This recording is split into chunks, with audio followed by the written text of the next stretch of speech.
继续回到2019炉石战士 HCT 世界总决赛第3天赛程的比赛现场，我是主持人安娜丽。Welcome back to 2019 Hearthstone HCT World Championship Day 3。那刚刚呢，在我们的第一场比赛，也就是我们的 A 组淘汰赛当中，虽然很可惜，我们的地主选手陈台不要已经率先离开了这个残酷舞台，但是呢，还是恭喜小 T 呢可以前往下一个阶段啦。那紧接着我们要继续进行的呢是下一场的比赛，是来自于我们 B 组的淘汰赛，将会是 languagehacker 对上我们的这个 muzzy。那我们的这2位选手呢，在于这场比赛呢，也可以说是没有退路，因为呢，不管是谁输了，都已经会跟这一个比赛舞台 say 拜拜，要打包回家了。所以呢，千万呢要拿出自己最棒的实力哦。好的，那紧接着呢就是我们的下一场比赛。The next match is the elimination match of Group B. Let's welcome the players to the stage. Let's welcome languagehacker and muzzy.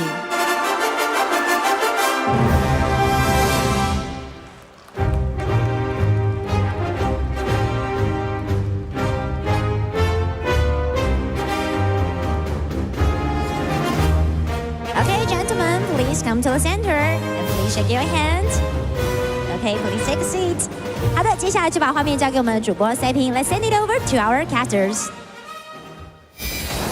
Welcome everyone to the second elimination match. We have 8 matches today, 8 players getting sent home, and as I tweeted, at least 8 chances for us to miss lethal on broadcast. My name is Frodan, I'm joined by Brian Kabler. TJ and Admiral kicked it off with a fiery match, Shaoqi versus Blood Trail, and we travel east to west. This time, it's a fight between the Americas. Yeah, we have another regional showdown here where languagehacker versus muzzy. You know, these 2 players both have had a lot of success throughout the year. Muzzy, several years now, has been one of the points leaders. Now the second in points, but still made it through thanks to his teammate Just Sayin qualifying as well. Languagehacker, one of the seasonal champions. Both of them just hoping to stay alive here. Right. And remember, a win here doesn't guarantee anything except a chance to stay alive. However, I do want to pull something that someone was telling me before, is that our world champions in the past have largely been dropping to the lower bracket. None of them have actually won their group directly. You know, Firebat very infamously had a very terrible first few matches that he had, was able to recover after taking that hike up the mountain in Burbank, and then was able to collect themselves for 2014 world champion and start a tradition of our world champions falling to the lower bracket. Yeah, and, you know, both these players, still feel pretty confident, but pretty comfortable. I had a chance to talk to languagehacker this morning. He actually feels like he has a pretty big edge in this matchup. Specifically, he feels like it's going to be very difficult for Muzzy to find a win with his Shaman deck. Yeah, I think the trickiness of this entire matchup is that languagehacker is not a lineup that a lot of people are prepared for. Right. He brings no warrior, and he's banning rogue. Instead, he has a mid-range hunter, a summoner mage, a miracle rogue, and a control shaman. And those are just unusual takes across the board. I mean, you look at the fact that he's not even playing tempo rogue, he's playing miracle rogue. Right. So we'll go ahead and go into the first game. We have a control shaman versus a control warrior. Settle in, everyone, because this will be a while. So here we have Muzzy playing control warrior. Muzzy is playing control warrior featuring Hecklebot and Archivist Elysiana, so he has the ability to potentially disrupt languagehacker's plan and go into deep fatigue. Languagehacker's plan, though, is very similar. It's kill all your stuff control shaman. That also includes Archivist Elysiana, but he has Shutterwalk. So crucially, Muzzy is not playing Baleful Banker. Muzzy is not playing the young Padarum Brewmaster, Young Brewmaster, Youthful Brewmaster. I always get the name of that card wrong. There's so many Brewmasters, so many different Millennial types. Brewmasters? Yeah. Craft beer specialist. That's right.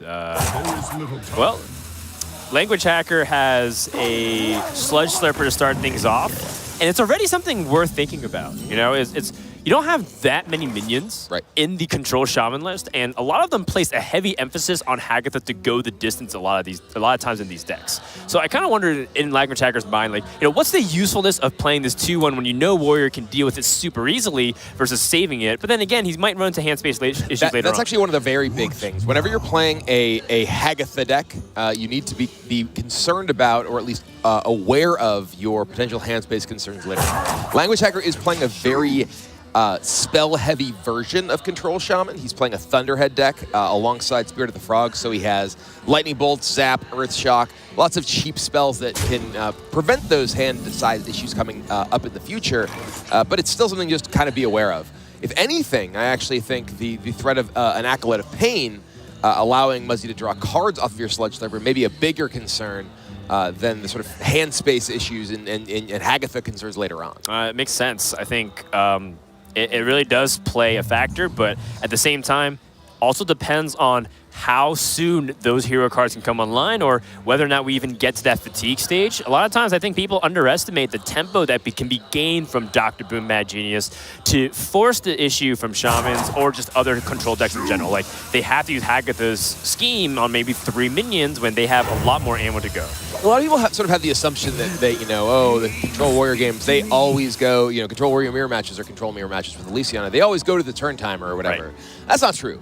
And we've seen that bear out in the match just yesterday between Roger and Bloodyface, our final match yesterday, where Bloodyface was able to win simply by killing Roger's life total. Just not even getting close to either player hitting fatigue. Yeah, and even in the following match, obviously, the Bomb Warrior versus Control Warrior, which ended way earlier than I think a lot of people anticipated to start things off. And I think it just goes to show you the flexibility of this deck, and more importantly, just how we have to start thinking about Control Warrior in different situations. Yes, there's a lot of times that you do want to play defensive and go to fatigue, but you see a lot of players play tempo-oriented things like you throw Brewmaster on 2 because they recognize the matchup and its difficulty if they try to go late in the game without board presence. And I think, in this particular matchup, Muzzy is going to be the one who has to end the game. Muzzy is the one who has the onus of going outside of his normal sort of comfort zone in terms of how his deck is intended to function. Right. In most matchups, the Control Warrior has inevitability. It gains armor, it kills your things, it plays a Mega Assembly, it plays Dr. Boom, and it ultimately plays Archivist Elysiana and wins in fatigue. Right. That's not going to work here because Language Hacker has that plan trumped by having his own Elysiana plus the Shutterwalk to duplicate it. So Muzzy is the one who is going to have to find a way to be the aggressor. Muzzy picks up the shield block. Very convenient. Just goes ahead and plays it for mana efficiency, realizing that it's not going to be a matchup where it really depends on how fast he draws the fatigue, considering that he has that Archivist Elysiana. Taking a quick scan, doesn't have that Baleful Banker, any other combination to bounce it, but a lot of times you don't really need that. In fact, I really like his double inclusion of Ironbeak Owl. I'm not sure how relevant it is in this matchup. Well, if Muzzy runs into, say, Roger, Roger's mech lineup, and Muzzy did say, well, if people are going to be actually, it wasn't Muzzy, it was Killin' All Day, who has a similar double silence lineup with his Control Warrior, was saying, well, if people are trying to beat your Control Warrior, it's going to be through something like mechs. He actually said something like mechs or, well, mechs. And that's a situation where having that silence effect is powerful. Similarly, Muzzy's deck has those 2 Hecklebots. That is something which your opponent is trying to play a sort of targeted lineup toward Warrior. Maybe they're playing some sort of combo deck. Maybe they're playing similarly an Elysiana Shutterwalk deck. If Hecklebot hits one of those, it means that Language Hacker in this matchup would not have access to them. And that is another way that Language Hacker could potentially break up that core part of Language Hacker's strategy. Yeah, this is a fairly important one for Muzzy to win, too. Statistically, Control Warrior has a pretty big edge over Control Shaman, but Muzzy needs every edge he can get because he needs as many chances for his Shaman to get a win. And so, especially if his opponent's Control Shaman gets through, Muzzy needs to win like the mirror. That's like his best chance for his Control Shaman to get an edge in this matchup. Oh, I actually think Muzzy's Control Shaman is almost unwinnable against Language Hackers. Muzzy's Control Shaman is the one that we saw, the same one we saw Just Saiyan playing, where he went to basically fatigue against A8 and ended up losing that game to basically A8 having stuff to do and his deck being full removal. And Language Hacker felt the same way. He said, I don't think I can lose the Shaman Mirror unless one of my key cards gets Hecklebotted, basically. Right. So, I feel like, if anything, that is probably his weakest deck in this lineup overall and in particular in that matchup. Yeah, I mean, but in terms of statistics, just before you look at it, everything else is really bad. So, sure. Well, I mean, at this point, we just don't want to let that Shaman through. If you're a Muzzy fan, if you're a Language Hacker fan, you want this win pretty badly. Yeah. And I do think it's important to note, the statistics we are talking about are statistics from ladder. Right. And in particular, generally statistics from ladder are, something you need to take with a grain of salt when it comes to tournament play regardless, just given tech decisions. And in particular, in a format as new as this one.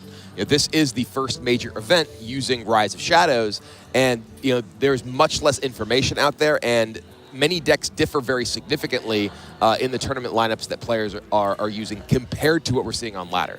For, in particular, Shaman, there's so many different builds of Shaman out there, and even in this tournament.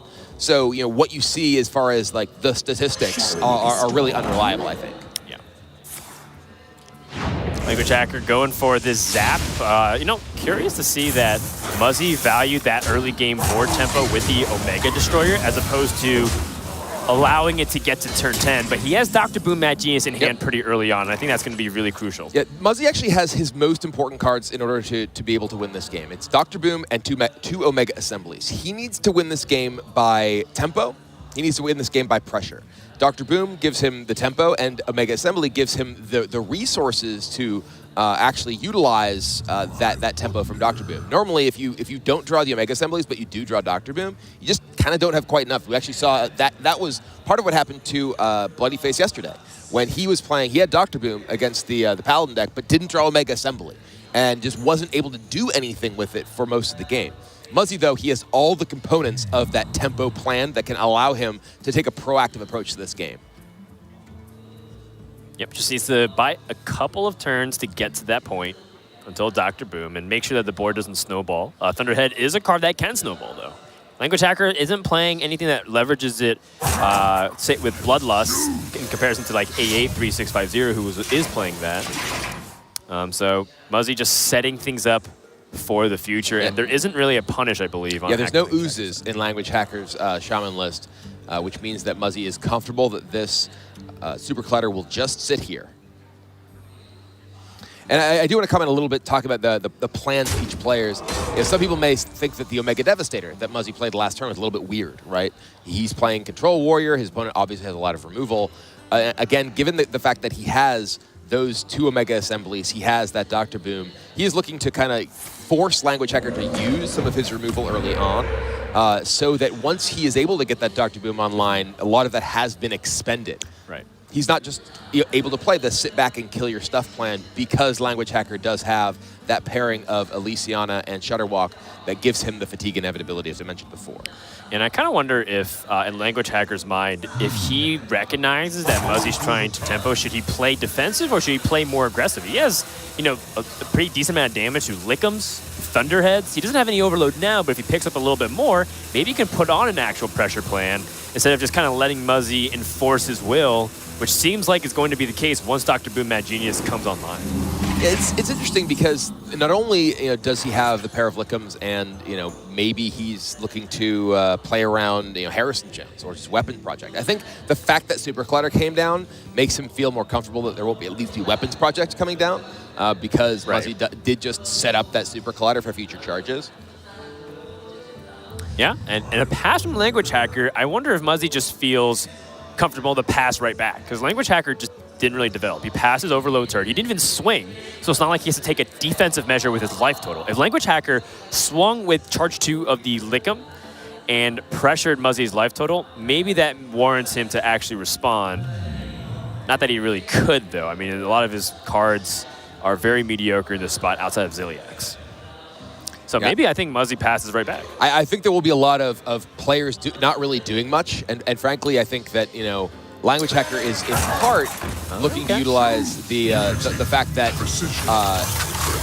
Muzzy's building up a large hand size and would need to play something. We see it is finally time for Muzzy to do something, though. It will be the Eternium Rover comes down, take out the Thunderhead. Hagatha's Scheme picked up for languagehacker.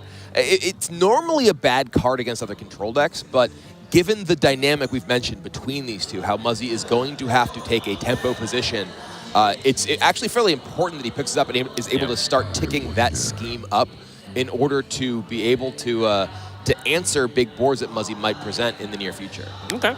It does make sense, too, because Muzzy has 2 Omega Assemblies. He needs to free up his hand space eventually as well. Yeah. So if he's like trying to play Dr. Boom and let's say he even gets the delivery drone and picks up more mechs and he has Acolyte of Pain, he restricts his hand a lot solely by the fact that he's not going to play Elysiana for a while.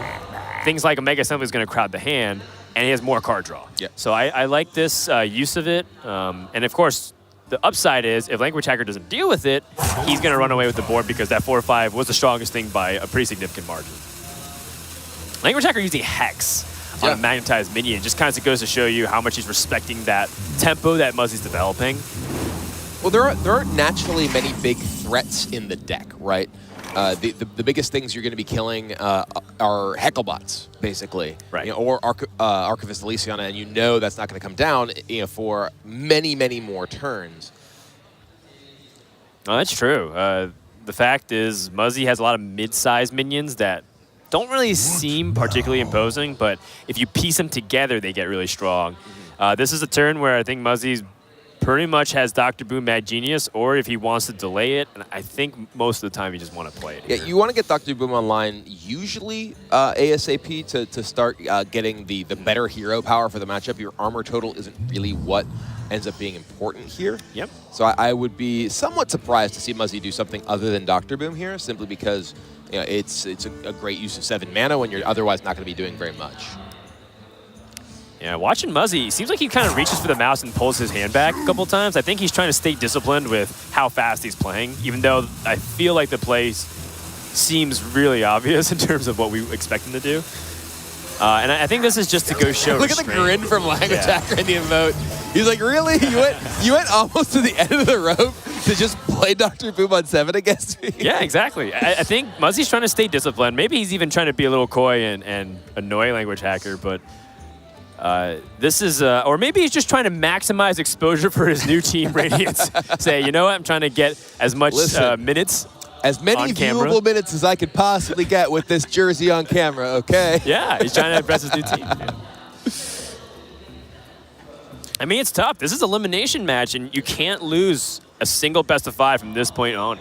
I mean, this is the highest pressure situation that many players have been in. Muzzy's been in this position before. He has played for elimination at Worlds last year. Right. He lost. Right. And I think that the desire to do one better at least is definitely very heavily on his mind. Yeah. And this is a tough matchup for him. Languagehacker, I think, structurally has the advantage in the way that the decks line up. Yeah. And I think pretty big advantage. Yeah. And he's trying to find whatever way he can to put himself in a better position than he's been in the past. Absolutely. I think any decimal point of percentage I can give you a slight edge is huge for Muzzy, because Saiyan was in backstage, was like, yeah, I think we're like a 35-65 underdog when we were prepping last night. I'm like, wow, that is big. That means on average he loses every best of 5. So it's definitely an uphill climb, to say the least. So if Muzzy can do small things like maybe tilt him a little bit with the Dr. Boom play, rope him out, and fatigue him mentally, like these are all the different things that he's going to try to look for if he can't get an edge in game.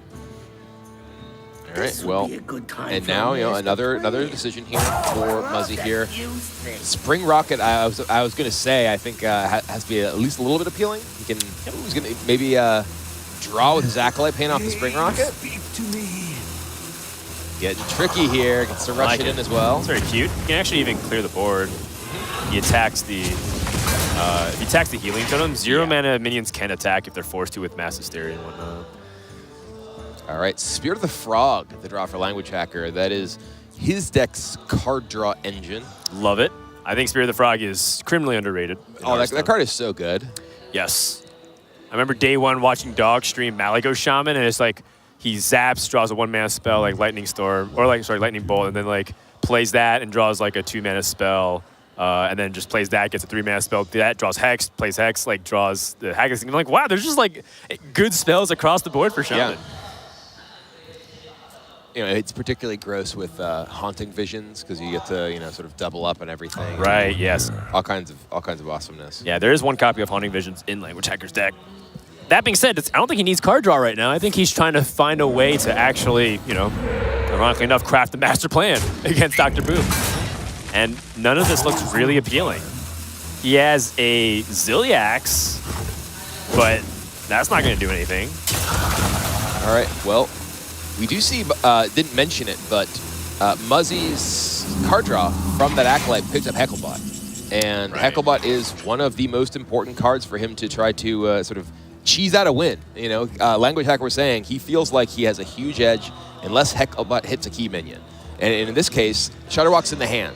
If he can Hecklebot Elysiana here, Muzzy actually has a huge edge. I mean, there's not many minions in the deck either. We may see him wait on Hecklebot in order to be able to Hecklebot plus Omega Devastator in the same turn if he does hit a Walking Fountain.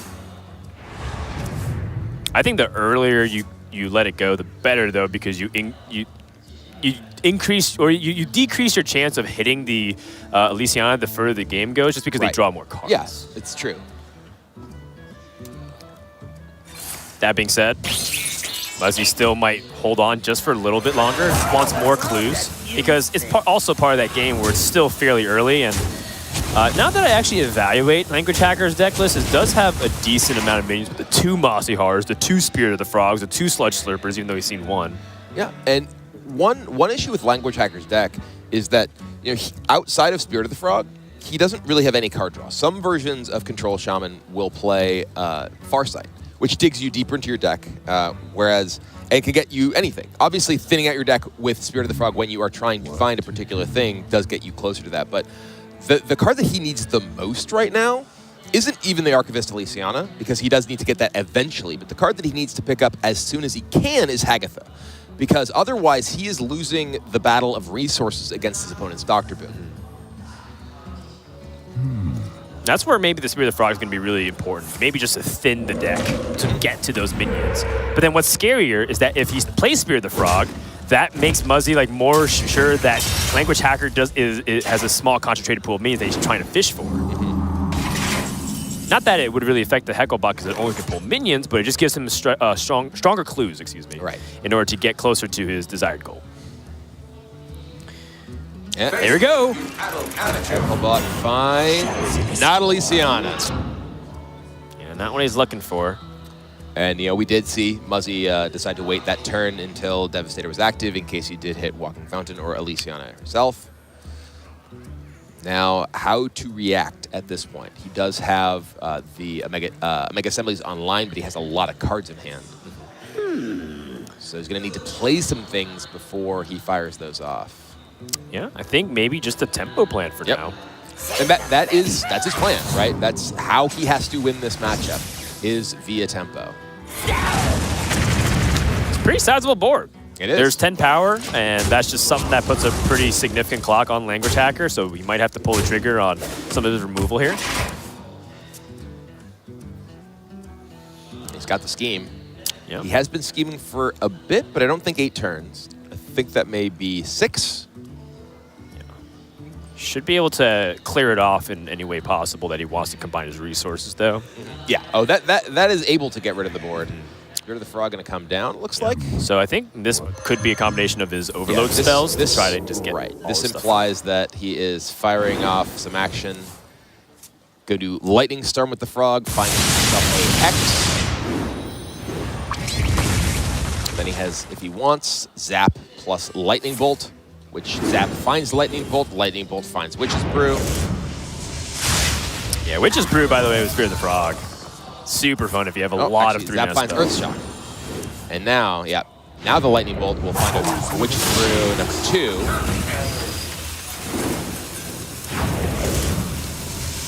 Just like that. Drawing 5 cards while removing the entire board. And Language Hacker did have the opportunity, if he wanted to use Witch's Brew this turn to heal himself and find Haunting Visions. Right. Or Lightning Storm. But is just going to say go. Muzzy, he could clear off this Frog to prevent more card draw, but there's a limit to how much you can actually draw off of this, right? He's just going to play with the Owl. He just wants to make room in his hand for the Omega Assembly. Fires it off. Finds another Devastator, a Clockwork Goblin, and a Galvanizer. Clockwork Goblin is interesting, just to get a little bit more damage, but we do know Language Hacker can replace his deck, so bombs aren't very effective against Archivist Elysiana decks. It will replace your deck with 10 discovered cards. Or 5, rather, times 2. Galvanizer comes down. Yeah, I think Muzzy might just be on the hero power phase, just like play aggressively plan. Like, force your opponent to heal, to spend his turns healing. He is also overloaded for 3, it looks like. Or 4, because he's zapped as well. Right, yeah. And Muzzy knows for a fact that Language Hacker does have Hex, Brew in hand, because those are the only 4 and 2 casting cost cards in the deck, so he has a hard read on a significant portion of Language Hacker's hand. Reactive game plan here for Muzzy. And scheme number 2, that is, again, pretty decent card for Language Hacker to be picking up here, thanks to the fact that he is going to be playing defense against Muzzy's minions coming off of those assemblies. It is a little bit late, though. It may not have enough time to tick up.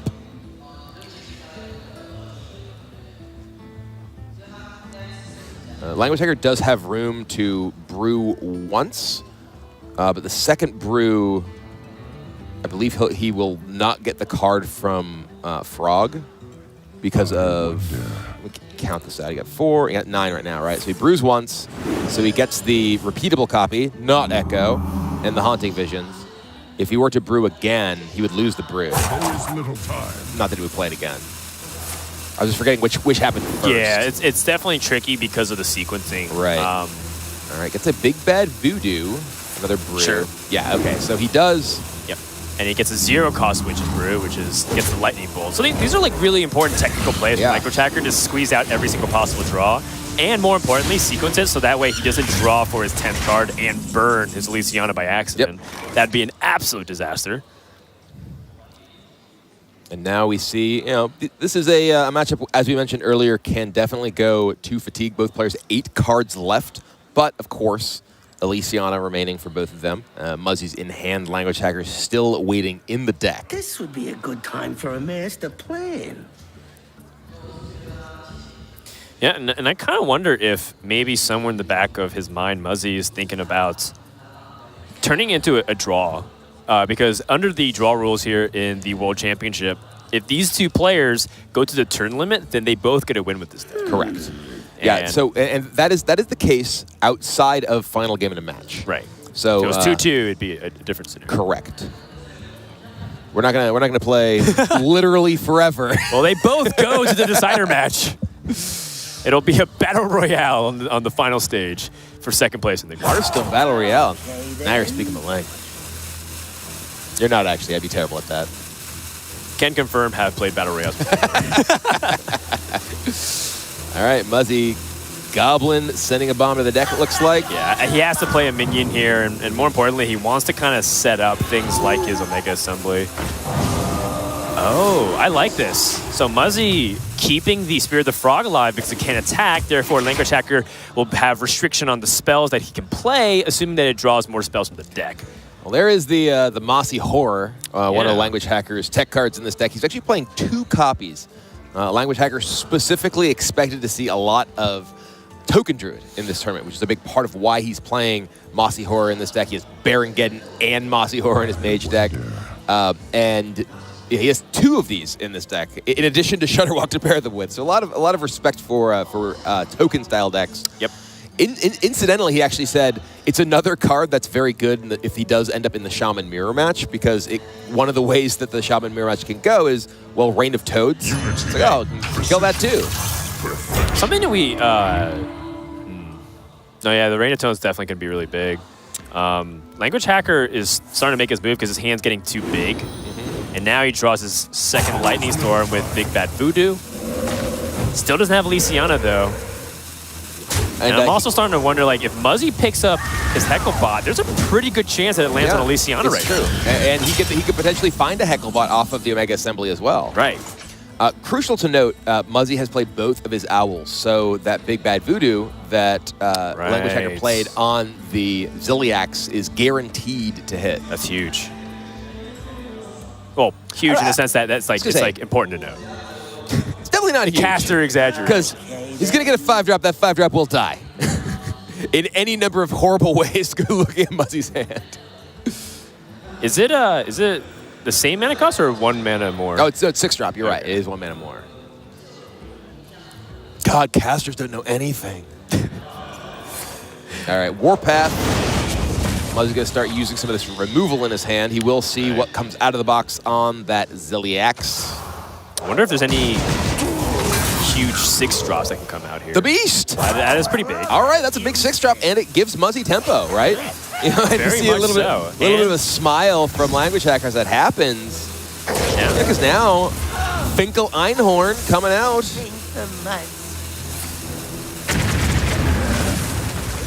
Muzzy won't be burning a card because the Warpath Echo will disappear. Elysiana comes to the hand for Language Hacker. All right, that is important. That's so a big blink. Now Language Hacker has all the tools to take this game real long. Yep. I believe we're crossing turn 15.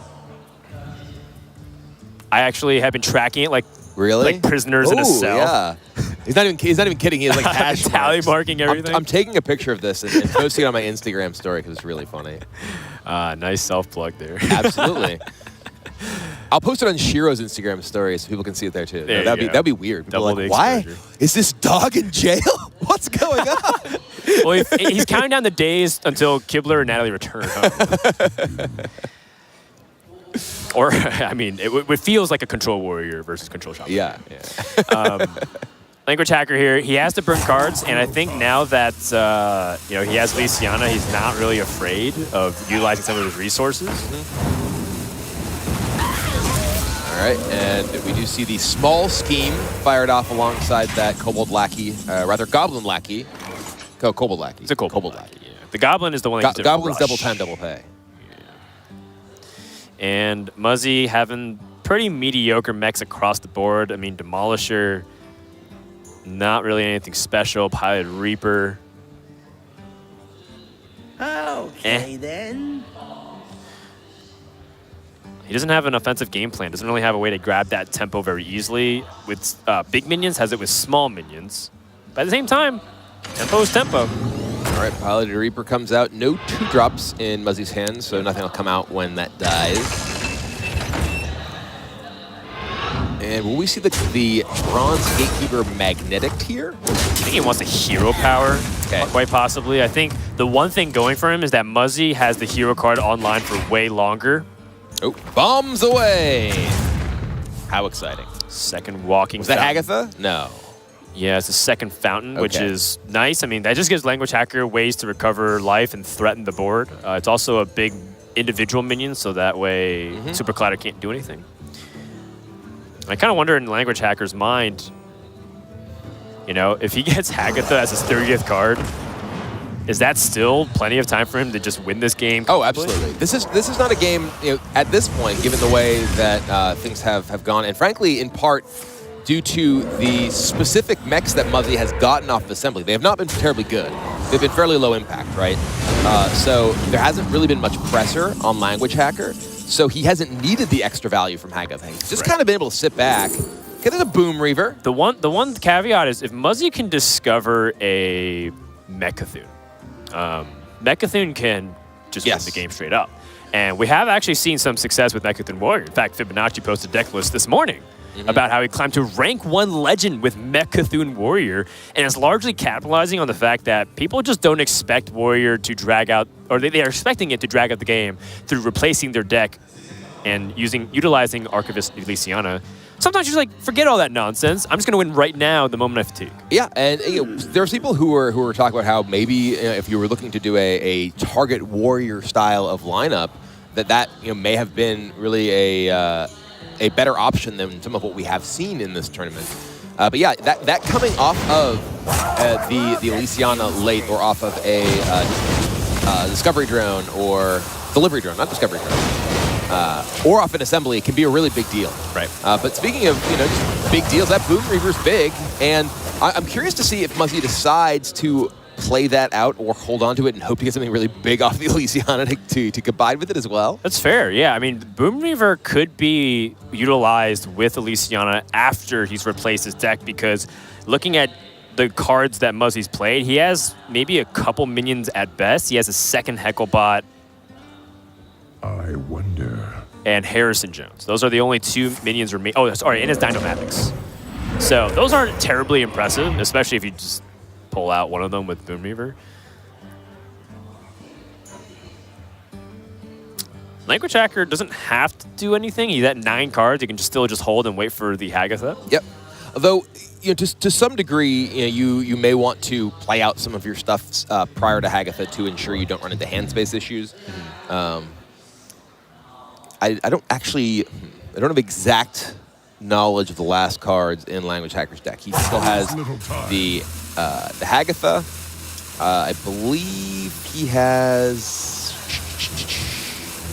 He had all of his spells, I believe, right? Oh, he's a Sludge Slurper left. Yes, he has a Sludge Slurper. Hagatha and Muzzy number 2? Yes. Yeah. Here's the second Hecklebot. And so in Muzzy's mind, I think he might have to just rip it because he doesn't know if he has. Yep, he's like, all right, I hope I hit it. You know, it's not getting better, right? You're drawing your last 3 cards of your deck.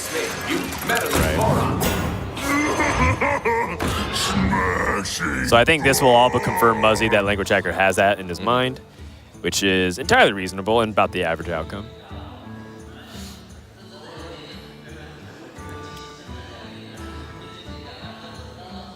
I like that Muzzy's been holding on to the Super Collider too, because I think he really values the ability for it to win tempo. Things like Weapons Project's not going to do much, but if your opponent's playing, Shutter Walk and Walking Fountain, maybe that's the way for you to play the Boom Reaver, pull out a big minion, and then swing. Sure, yeah. Hagatha finally comes into the hand. All right, and, this is a little bit awkward for Language Hacker. He can't actually remove this board with the Hagatha at the moment. Is he looking to play the Hagatha here? Is he looking to just, he could play Walking Fountain number 2, kill this.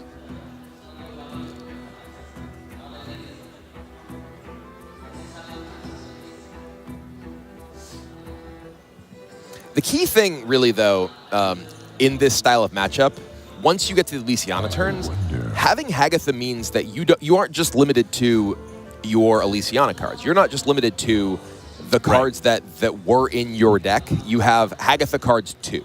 So every time you get a minion off of your Elysiana, you get a minion and a spell. So you actually, even if you're not playing, not like actually winning a like full-on fatigue situation, you don't need to really. You actually are just able to often win by killing your opponent's stuff with your extra stuff that you have thanks to the Hagatha ability. That being said, I do feel like Language Hacker used one scheme a little bit liberally. It was only 3 damage. And, Muzzy gets closer to having big tempo swings. Like, if you can get a couple of more powerful minions onto the board and force Language Hacker's hand, Boom Reaver's going to go uncontested. But Language Hacker still has that second hex, that second scheme, so it's still going to take a little bit of time. Yeah, and Language Hacker also still has Walking Fountain. He has Hex. He has the Witch's Brew. So he has a lot of time, to take hits from. I mean, say Muzzy just suits this up, right? That's still just okay. Fine, I'm taking 4. Yes, that's just not much damage, right? I think Muzzy's trying to figure out the right way to pressure. Then again, I don't think Bronze Gatekeeper is fantastic as a solo minion, so attaching it might be the best course of action. Oh, I like this from Muzzy in terms of like making it awkward. There's the Harrison for Language Hacker, because Language Hacker is drawing his last card this turn. Right. So now this is the turn where he wants to play Elysiana. He wants to sort of reset his deck and avoid fatigue. Yes. And by presenting this now, he ends up putting up a position where Language Hacker is going to have to play in a way that he does not want to. Right. Language Hacker getting used to the Spear of the Frog before he replaces his deck so he doesn't draw deeper into this fatigue unnecessarily. We're crossing turn 20, by the way. We still got, what, 70 more to go? No, the turn limit is 45. I thought it was, it's 90 turns total, I believe. And it's like 45. You're saying okay. So this is, yeah. I was thinking. Sorry, I have it because it's a lot easier to track. You're saying per player. Okay. Yeah, I was like, what? I believe. I could be mistaken, but if I'm wrong, let me know. Witch's Lackey, which is very good, actually, with a lot of the big minions in the deck. Yeah. You can convert Archivist Elysiana. And, while it looks like, he's going to overdraw, there's no cards in his deck. He can't overdraw. So, Muzzy, with this delivery drone, keep in mind, the thing that we're looking for is actually a Mecha'thun. And then, how can Muzzy find a way to activate it if possible? But it's difficult. He has a Mecha'thun. That is big, but the second stage of that, he needs to dump his hand and also find for a way to not get hexed. Yeah. I mean, so Mecha'thun is awesome in this sort of situation. Of course, it's a potential alternate way to win, but it is not easy to use, right? Yes. It's not just, my deck is empty, I Mecha'thun you. Right. It's not Chef Nomi in that way. That being said, he has a way to activate it, if he can stick Mecha'thun, he has double weapons project and a shield slam. Right, and yeah, he's going to take it. So I think now he's aggressively dumping his hand. Yep. But if he's aggressively dumping his hand too much, wait, no, how does this work? Because he has Elysiana too. Right. He has to like play. He has Elysiana first. Oh boy. But it's also just a big minion, right? Right. And it's a big minion that if Language Hacker doesn't deal with, there's maybe this alternate win condition. Right. He has to like hex that or I mean, he's reused his second hex at this game. And so now, Language Hacker's in a position where he wants to Elysiana. Does he pull the trigger now? Or does he try to deal with the mech threat? I don't think this is that big a threat. I think that you're at the stage, from Language Hacker's perspective, you have to Elysiana. Yeah, you don't get that many more opportunities, and Muzzy's going to only develop more. Right. And also, it's not like you want to hex this either. And frankly, Language Hacker doesn't have that much time to decide to Elysiana because there's a lot you have to do in terms of both decision-making and animation. Evaluate your time, too. Really? He's going to hex this? Oh, that's the second hex? I am very skeptical of this decision from Language Hacker. Obviously, we know that there is a Mecha'thun in hand, but that's just not that big of a threat. And there, even outside of Mecha'thun, there could be another just big thing. Elysiana is bigger than that. Yes, exactly. Right? It's a 7-7. Like, are you just going to try to keep reacting to each of these? Heavy Metal is big. Heavy Metal's big. 27 armor for Muzzy. That's 6 for a 10-drop. It's true. Battle Rage isn't bad either to help him get closer to his Mecha'thun situation. Yeah. Although Yeti's just like the best minion. Or Lore Walker showed a mess with them. I don't know. There's a way to utilize Lore Walker. Keep weapons projecting so your opponent never draws a card. Oh, that's interesting. Nostormu! I want to see Nostormu. I mean, frankly, though, your opponents use both hex. So just big stuff is a really reasonable route to victory here. Oh, I love that fuse thing. This doesn't look that great. I think I value the cheap cards so you can kind of get it out of his hand. I think that there's some incentive. Oh, he took Nostormu. If he took Nostormu, he could take Fire 2 Witch Doctor. He did. And now Language Hacker, he's fatiguing for 2. He's going to Elysiana here in a worse position than he could have Elysiana last turn. That's a big part of why I just really don't like his play last turn. Yeah. I mean, it's just a little bit extra damage. The way this game is progressing, we're barely at the halfway point. I think this game is not going to go to the turn limit. I think when people look at games going to the turn limit, Bog Slosher, by the way, is insane with Agatha. You can keep getting additional spells. Alex draws a Stormbringer. You don't really have any way to generate extra minions, which makes Stormbringer kind of unimpressive. Your opponent has also not played a Brawl. Yeah, I like the Alex Straza, or even just the Senjin for defensive. So the thing is, that the situation for Muzzy and the situation for Language Hacker in terms of their optimal picks is different because Language Hacker has the Hagatha. So Language Hacker wants to take things that allow him to weave in spells as well quite frequently, simply because if he uses all of his mana, he's just going to have a full hand fairly frequently. Whereas Muzzy, he needs to have the highest impact stuff he can each turn. Right. And I kind of like Witchy Lackeying this. I do. I like it. Want to upgrade it. You have a bad 8, you get a 9. You might get like Malekith. King Crush. You might get King Crush. Oh, yes. He's Ancestral Healing. He can trade with the 8/8 and heal it if he's in time. Oh, no. He didn't have the time to Ancestral Healing to save that. It's a waste. I mean, I guess maybe he's using it for the Walking Fountain of some sort. Still, you're just... What matters here, you have so much more value than your opponent. I agree. I feel like the tempo of I get to protect my 8/8 here is huge. Hakar!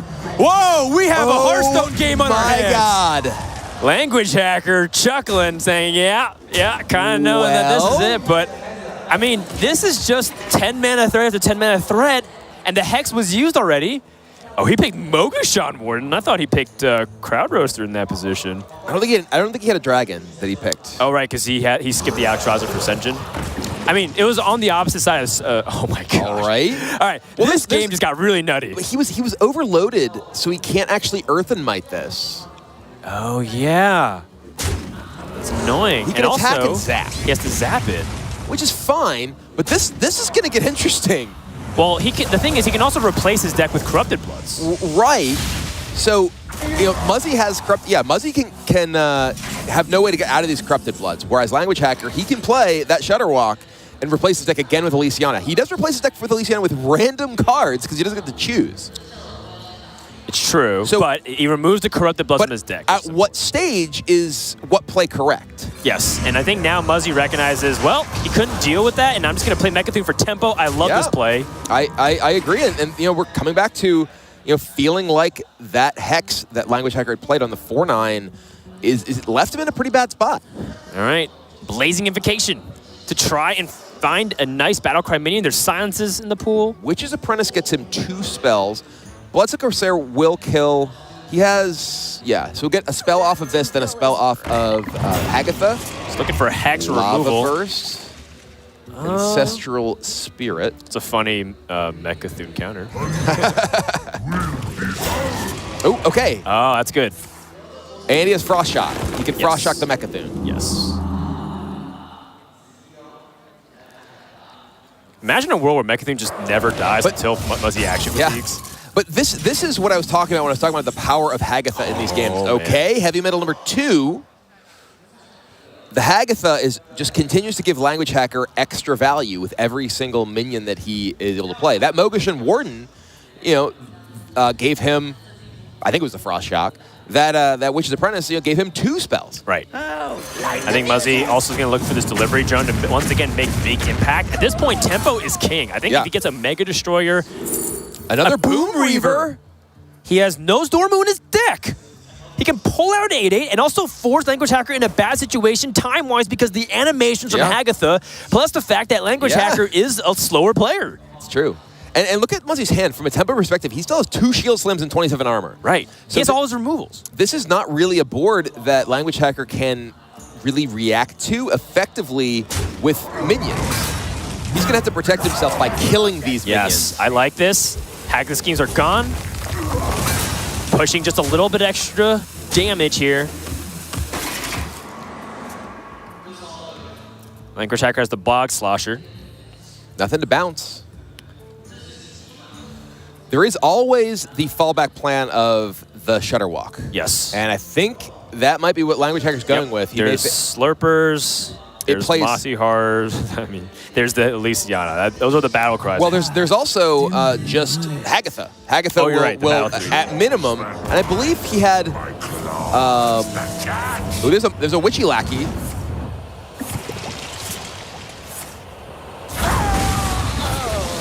Oh, the +1 attack and rush. Yeah. Yeah, Goblin Lackey. Very big down, to clear. So he does clear this. Corrupted Bloods are gone as well. And his hand is full, I think. So. Oh, he has. So he has Bloodstone Raider, Voltaic Burst, Witch's Apprentice, Hench Clan Sneak, Tinkmaster Overspark in his deck. That's actually reasonable, given that it's just a bunch of minions and he wants spells off of this. But Muzzy, he's got this Boom Reaver. Yeah, he can go big. This Boom Reaver pulling out Nose and Heavy Metal. He has just a lot of ways to continue to make big threats, and Language Hacker does not have great ways to deal with big threats. Oh, Big Bag Archmage. That's 2 big threats. Well, it's 2 mid-sized threats, which is actually probably better for Language Hacker. It's big enough that it's annoying for Language Hacker because Lightning Storm still doesn't clear it, and Lava Burst doesn't clear it. He needs to combine them, and it's not even guaranteed. Still a pretty good position. By the way, I'm still just incredibly impressed that Muzzy has kept his first Super Collider. Yeah. He still hasn't swung with it. I'm thinking... Bad 6-drop from the Big Bad Wolf, though. Yeah, that's the hand buff card, right? Right. Yeah, that is. I apologize for not knowing Glowstone Technician, I think. So Lava Burst. It's going to hit the Big Bad Archmage. We're going to see the Witch's Apprentice come down. Seems like a storm opportunity. Another Lava Burst to Temic Smash. Yeah, that should help clear off the other minions on the board. Not going to get a totem with this one if he fires it off, but still, Muzzy's hand. He's got Boom Reaver. He's got Boom Reaver. He's got another delivery drone, which makes me think he might even hesitate yet again because he needs to maximize every single opportunity. I don't know about that because I think that he wants to minimize Language Hacker's time. Language Hacker has Hagatha, right? And Muzzy has Corrupted Blood in his deck. So Muzzy's not in a position where I think he can just partition everything exactly. And if he doesn't have Nose Dormu in his deck, he has 2 Nose Dormus in his deck. He also has 2 Yetis and another Fire Tree Witch Doctor. Right. So I feel like... And a Light Warden. I feel like maximizing tempo and preventing Language Hacker from getting opportunities to get cards off of Bewitch may be more important than just trying to use Delivery Drone every time it's up. There's Nozdormu, okay. So he can Fire Tree Witch Doctor for a spell. He can. This does mean that his deck is less just big stuff. Yeah. So that may mean that Boom Reaver is like something he wants to wait on. I mean, Fire Tree Witch Doctor can pull out some big stuff. Maybe he gets another Mecha'thun!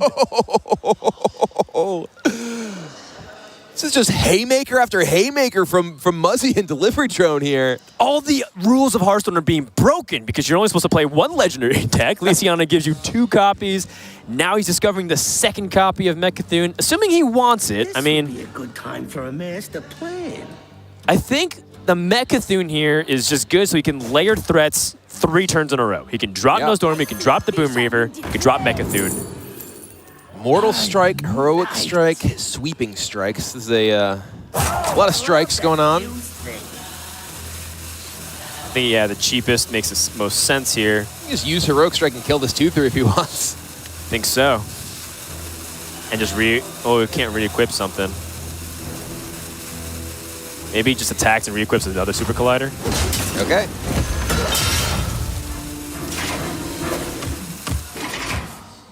Well, there is Mossy Horror available for Language Hacker. He could actually attack face Bog Slosher the Witch's Apprentice to get another Apprentice in his hand, play the Mossy Horror, kill both minions on Muzzy's side of the board. Oh, no, he can't. Never mind. He is overloaded for 4. My bad. But it will be Bog Slosh, it looks like, on the Witch's Apprentice. You belong to the bar. Yep, just trying to continue to maximize his value. A lot of spells. And this is kind of part of why... These are actually, this is starting to become a little bit bad here for Language Hacker. No. He has Voltaic Burst. Oh, you're right. He has Voltaic Burst, Witch's Apprentice. These are the cards you actually want in combination when you have Stormbringer. As a professional Stormbringer player. Well, the thing is, though, Muzzy has 2 brawls that he's been saving, so... It's true. That is why that's a lot weaker. All right, let's find out what he pulls. Boom. Not amazing. Sick. Actually, that's just the worst option because he drew his 2nd Fire Tree, so he had Light Warden, 2 Yetis, and a Nozdormu. That was a 1 in 5. Oh, Stealth. Is that the... that's a 3, so that's... It's a Spirit of Shark? What? Ooh, is anything sick? Yeah, Witch's Apprentice gives you 2 spells. Yeah, he doesn't have room for that many spells. I think we're gonna see the Stormbringer here. It does mean that he gets a stealth minion, which does mean that didn't go as... we're gonna see... Oh, and there's Wind Fury, 2 Wind Fury? That doesn't work. Bring the storm. Let's go. Kagdar? All right. So now, Muzzy's in a position where he probably has to pull the trigger on Brawl. Okay, he does still have Super Collider. One thing about Corrupted Bloods is Muzzy can play it the same way he bombs, where if his hand is full, he discards it. So I think that's also why he has his interest in keeping his hand full. Because he can get in the situation where he can Fire Tree Witch Doctor, discover the 10th card, keep his hand full, and burn the Corrupted Blood, and make that a non-factor, then sending Mecha'thun into the position that he needs to. So Muzzy does have a clear win condition from this point, and it comes in 4 turns, or probably 6 turns. It's pretty convoluted. Because he needs to play his entire hand. But that's why dumping Brawl here is not a bad thing. However, I think he has to play Brawl and nothing else because he needs to keep his hand full. Well, that's only, he has a 25% chance of drawing a Corrupted Blood, right? And if he does play Brawl, his hand still isn't full. Right, it's just that if he knows that the Corrupted Bloods are shuffled into his deck. Actually, that's true because he still has... Another heavy metal. Yep, all right. Oh, I love that fuse thing. He's not going to Brawl. He's going to attack, kill off the 2 big things, shoot the Khadgar, and play another heavy metal, I think. Yeah. With that discovery. Or even just shoot. If he's going to do this, is he going to develop with Shield Slam Yeti? Or he just heavy metals? Also, that's an option. Oh, no, keep his hand full. The plan that you were talking about. Yeah. I think he recognizes that his cards remaining are another Yeti, another Nozdormu, another Light Warden, and a Corrupted Blood. Those are his 4 cards remaining. Okay. Yep. I think we may see... All right. Another Eurekas are not too exciting here. There's a 2nd Stormbringer in the hand as well. Nothing impressive in terms of big minions. Wait! Hold on! I just realized something. Sorry, and this is down the road. Language Hacker, did you say he has Tink Master Overspark in his deck? I believe he does. I believe he does. Doesn't that nullify the effect of Mecha'thun? If Mecha'thun is the plan, it does make it very difficult for it to work out. So it's in Language Hacker's best interest to hide that in case, because if Muzzy knows that the second copy of Tink Master Spark, he's going to try to bait that out way before with his Nose Dormus. Also, I like that Muzzy filled his hand up now because if Corrupted Blood does get drawn and 2 get shuffled in, the 10-card hand plan only works 1 time. Wind Fury. Totemic Slam. Going for the value plan. Clear. Muzzy's hoping for that 1 and 4. Burn to Corrupted Blood. Light Warden. Does he pass? It seems to be consistent with his plan. I think he passes here. You gain 7 armor, go. All right. Yeah, that's what Muzzy's into here. Tink Master Overspark comes in the hand. If he plays it, he's going to try to transform into a Devilsaur. We've got Stormbringer 2. Oh, it's a squirrel. You can go with Stormbringer number 2. Not going to be a better opportunity for it, I think. A Mecha'thun for Language Hacker! Your expansion was two sets ago. And yet we still see Mecha'thun all over the place. I do want to point out, by the way, this is game 1. This is just game 1 of this match. We are how many turns? This is turn 30, actually, I believe, if I've lost count. We're too engrossed in the Mecha'thuns. Well, either way, I don't think this is going to go to the 45th turn because that's the storm move.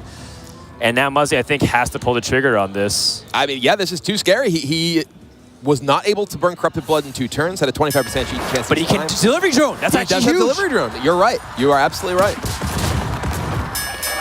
Splinter Grass survives.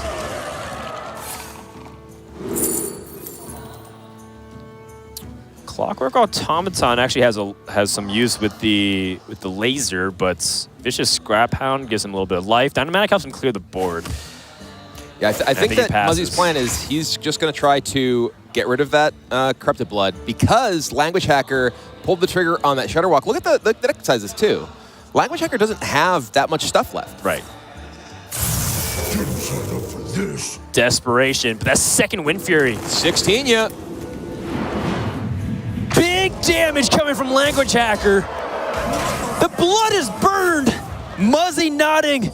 Finally getting what he was seeking for multiple turns now. And now Muzzy has Shield Slam Nose Dormu and putting Language Hacker in a position where he is behind on board and has to think fast if he wants. And now Muzzy can finally dump his hand and prepare for the Mecha'thun. The stage is set, Kibler. He can play Dynamatic and clear this sneak. I mean, I think the biggest thing here is that Muzzy has just a bunch of big threats. I don't even know that it's the Mecha'thun that's going to matter, other than it's a 10-10. You know, here, Language Hacker, he doesn't really have great ways to continue to generate threats, generate resources. But he's in a situation where Muzzy can like Mecha'thun brawl. If it dies, he wins. If it survives, he like pushes 10. Sure. So it's like kind of a pretty good scenario, I'd say. There's definitely a lot of opportunities here for Muzzy. He has a lot of life to work with. And Language Hacker, the moment he picks up like that's an awkward card. From Language Hacker's perspective, this is still very much a fatigue game. He doesn't want to dig. And he also knows that Muzzy has a Nose Dorm because one was burned off the top. The last card remaining is this final Chewin' Yeti. That's it. I'm out of cards. Muzzy is finally on the fatigue clock. It's a long clock. 37 life. The dumping continues. The beginning of the end. Of the beginning. Mossy Horror comes down, deals with the Microbots. Finds Ancestral Spirit. Not that useful, but helps him have some semblance of board presence. Mutates. Well, he doesn't have any damage spells. He doesn't. It's going to come back, though. But the Witch's Brew. The Witch's Brew is really nice. Sorry, the Witch's Brew. The Witch's Apprentice is nice because it gives him 2 chances to get damage spells. No attack. He doesn't want to expose the sneak to the ability for Muzzy to attack into it with Super Collider. Right. If he's going to Super Collide, he has to attack into Velen himself. Muzzy has the Heavy Metal. and he's thinking about ways to dump his hand.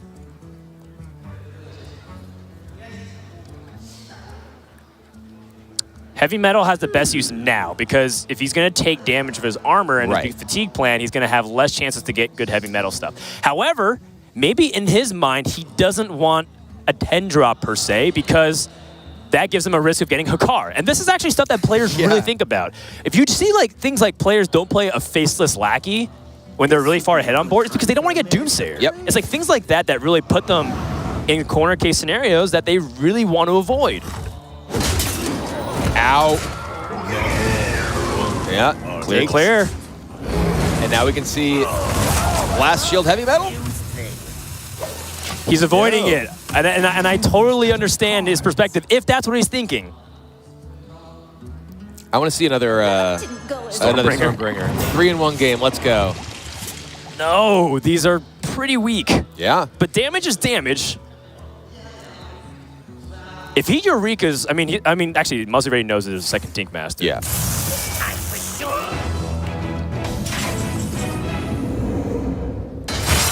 Here's the thing. If Language Hacker is tracking into the 33rd turn, he should know that Muzzy's delivery drone hasn't placed on. What is happening?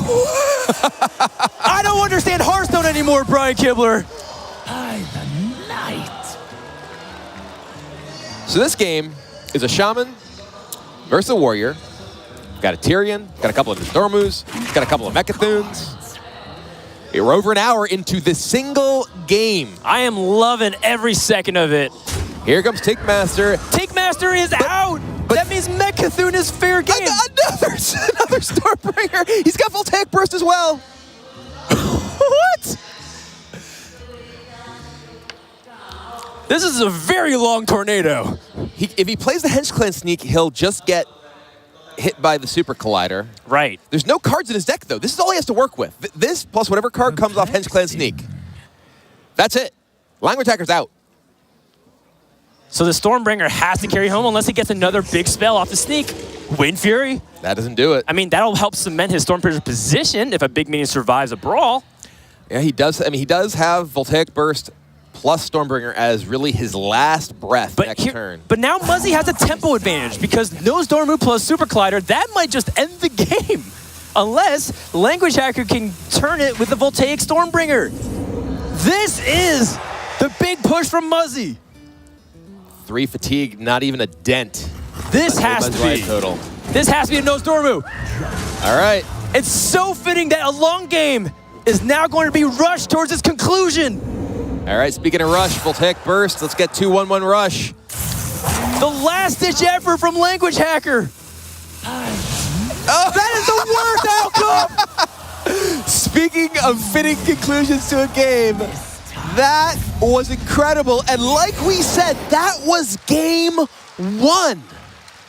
That was an amazing game of Hearthstone. And if you don't like that, you don't like Hearthstone. I mean, and obviously there were some crazy things happening toward the end of that, you know. What comes off of Stormbringer? What happens with Tinkmaster Overspark? What's in the box of the Lysiana? But the players set that up in very particular ways. You know, we saw how Muzzy maneuvered, keeping his hand full to avoid the Corrupted Blood so he could end up in this position where he didn't have to worry about, you know, those bloods stacking up. And by the way, that Corrupted Blood came from a Hakar that wasn't in either player's deck, which came from a heavy metal that wasn't either player's deck.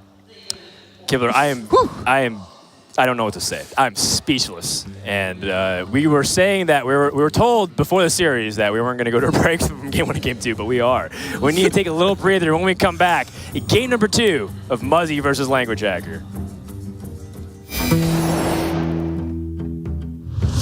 I don't necessarily think being a smaller name is a disadvantage.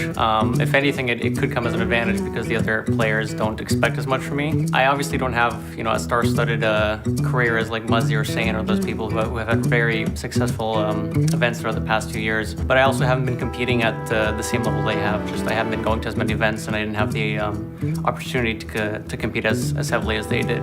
But now that I am actually focusing on competing full-time, I think I can give them a run for their money.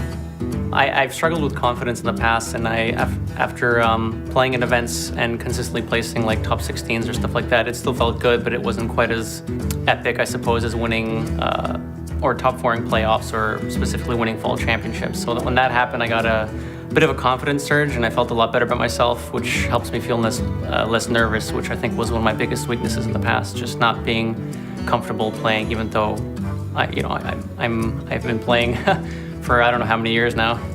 Other than myself, I would have to peg either Viper or Bunny Hopper as the front runners of taking the World Championship this year, which I think might be very powerful with the decks they chose to kind of soft target Warrior. And the internet was kind of choppy, so every time it cut out, I was like on the edge of my seat, like, no, I need this win. But it was kind of a relief when I hit it.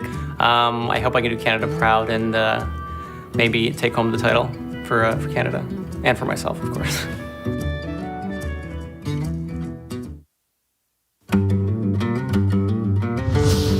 Yeah, last year I think my preparation and the time I put in definitely wasn't there. I should have practiced my decks more, should have read the meta better.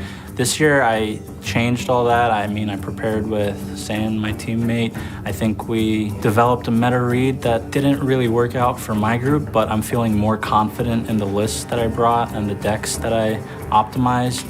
People remember the World Championships, right? People remember who wins Worlds, Tom, last year. This year, I definitely want to put my place in Hearthstone as one of the greatest, and becoming World Champion will help me do that. I think rather than playing in a solved meta, I prefer playing in a meta where everything's sort of new, people are figuring things out, because it favors the player who shines in that meta. And I like to think that I'm a good deck builder. If I win, there's sort of this agreement that Viper and I made when we were in Taipei last. We said that, okay, when we're getting to World Championships, if we win or we make it far, we're gonna buy Rolexes. So we sort of agreed on that. So if I win, there's a lot of Rolex towards here. Yeah, I'll probably be rocking one on my wrist. Hopefully this time I can, if you're voted for me, I can bring you home the packs. The past 2 times I was on the packs, I didn't make it out of groups. I went 1-2. I'd like to have the success and give to you guys what you deserve for supporting me.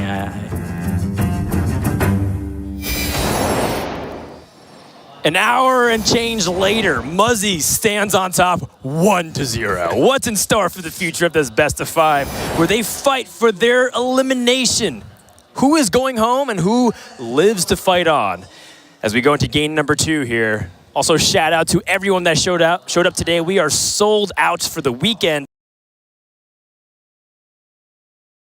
There's fans hanging out. There's a Blizzard store. There's claw machines happening in the lobby area, I heard. There's where you can win fun prizes.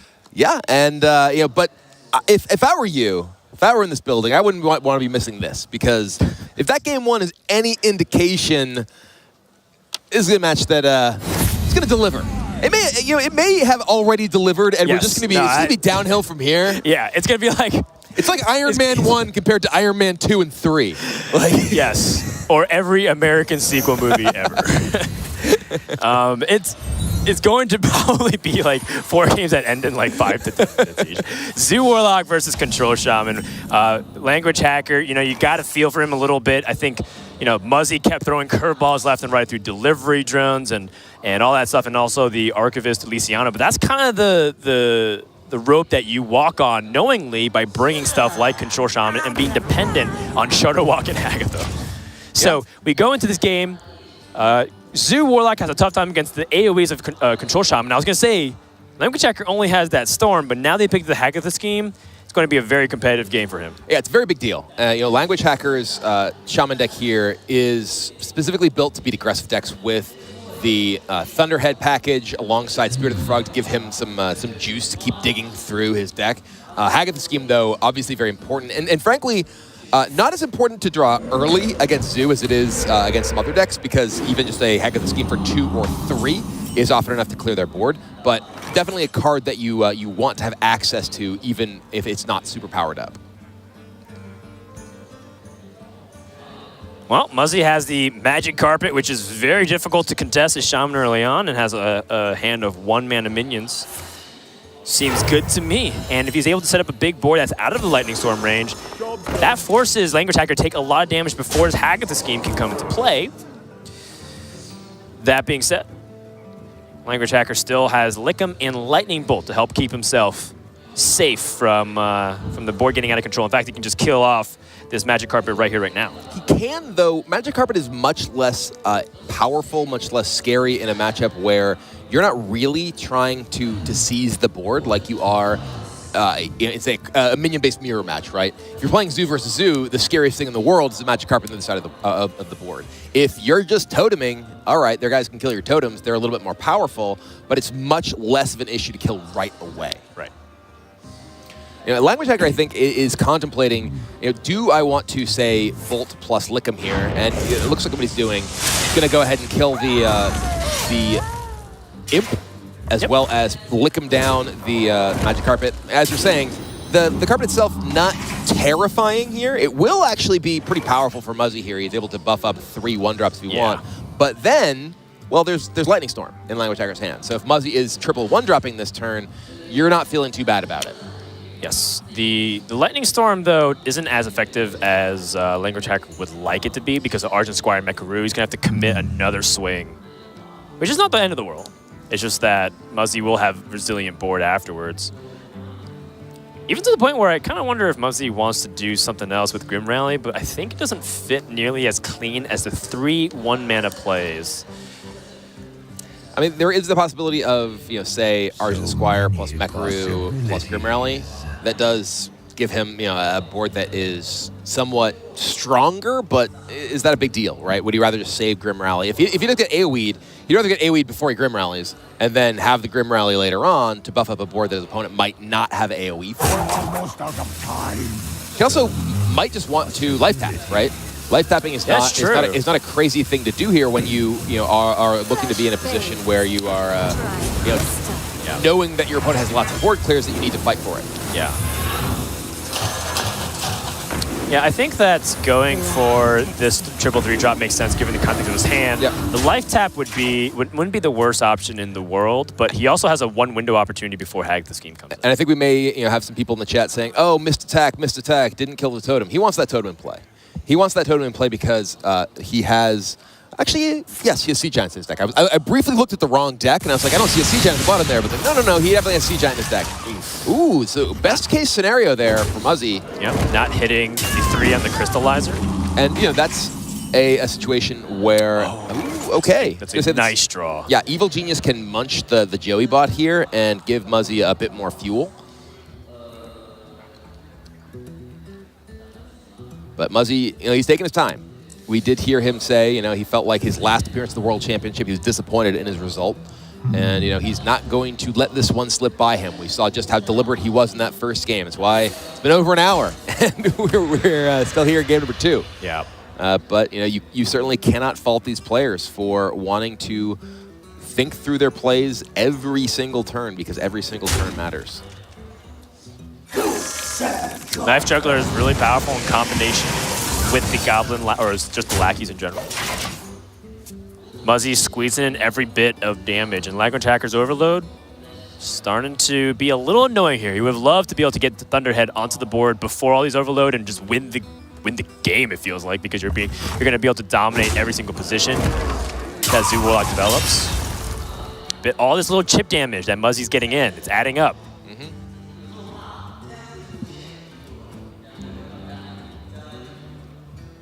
I don't think this is worth Lightning Bolt. And at the same time, Witch's Brew is much more than just 4 life gain. Yeah, in particular with Thunderhead in hand, Lightning Bolt is so valuable. He wants to be able to use Lightning Bolt to kill 3 minions effectively. Ooh, that is a very good draw for Muzzy here.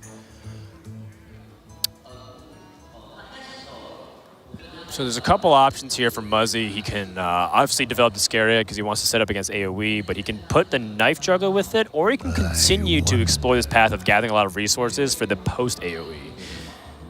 However, his hand is fairly aggressive. He has 3 cards that are generating just straight-up damage with Knife Juggler, Soulfire, and Grim Rally. And he has ways to to capitalize on that with synergy. The Scarab Egg plus Juggler, Scarab Egg plus Grim Rally. There's a Sea Giant. I don't mind the tap. I think a lot of people might think they just want to play the hand here. Like, oh, Zoo, just play all your minions that are green. It's not that simple, especially in a deck that has layers upon layers of AoE. Yeah. Shriek. Now we're looking for Mortal Coil Drain Life. So Drain Life might look laughable here, but it might be coming one of those scenarios where Muzzy might have to Hail Mary for the damage. Yeah, he's going to go for it. And yeah, he's going to play the Scarab Egg here, just kind of taking his time to develop his board. Yes. It gives him a board that is resilient to AoE. And just a couple of minions, but the key is that thanks to Grim Rally, he has threats at any time. And crucially, that egg gives him protection against the Mossy Horror that languagehacker just drew. Yeah. Mossy Horror coming down would actually leave Muzzy with effectively the same board, 3 minions and 3 power. That's a really good point. I wasn't thinking about Mossy Horror because it's not always the most common included tech, although it's starting to gain a lot of popularity the past week or so.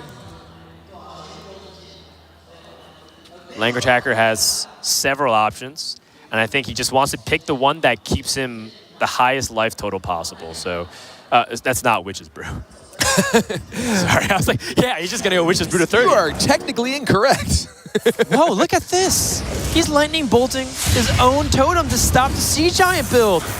Oh. That is some 200 IQ. That is clever. That is quite clever. He's pretty, still would be a minion away from Sea Giant here, but say Grim Rally's here, right? Spends 1 mana, gets 3 guys, or just kills this in some way. He could play there could be a Sea Giant coming down, right? Yeah. Yes, there could be a Sea Giant if Muzzy so desired. And I think that Thunderhead is threatening enough that Muzzy has to react to it. No, there actually can't be. It's only -2. If you Grim Rally here, you spend 1 mana. Oh, you could just Goblin Lackey, for example, and then that just sets up a pretty big board, right? Yes. Yeah. That would allow you to do that. In fact, I think, does this Juggler give him that capability anyway? No, because it loses 1. So it... Ooh. Oh. Not quite the full-on sharpshooter. But he could still go for the Flame Imp here. Or the Drain Life, yeah. Sure. I think here he wants to avoid committing even more to the board, right? This is already a scary board. But now this is a Mossy Horrible board. And the Mossy Horror is massive in this Yeah, look at a little bit of a shaking his head from Muzzy there. The layers of on AoE. And Shutterwalk being drawn is actually fairly important too, because that's a second Mossy Horror. That's a Mossy Horror, right?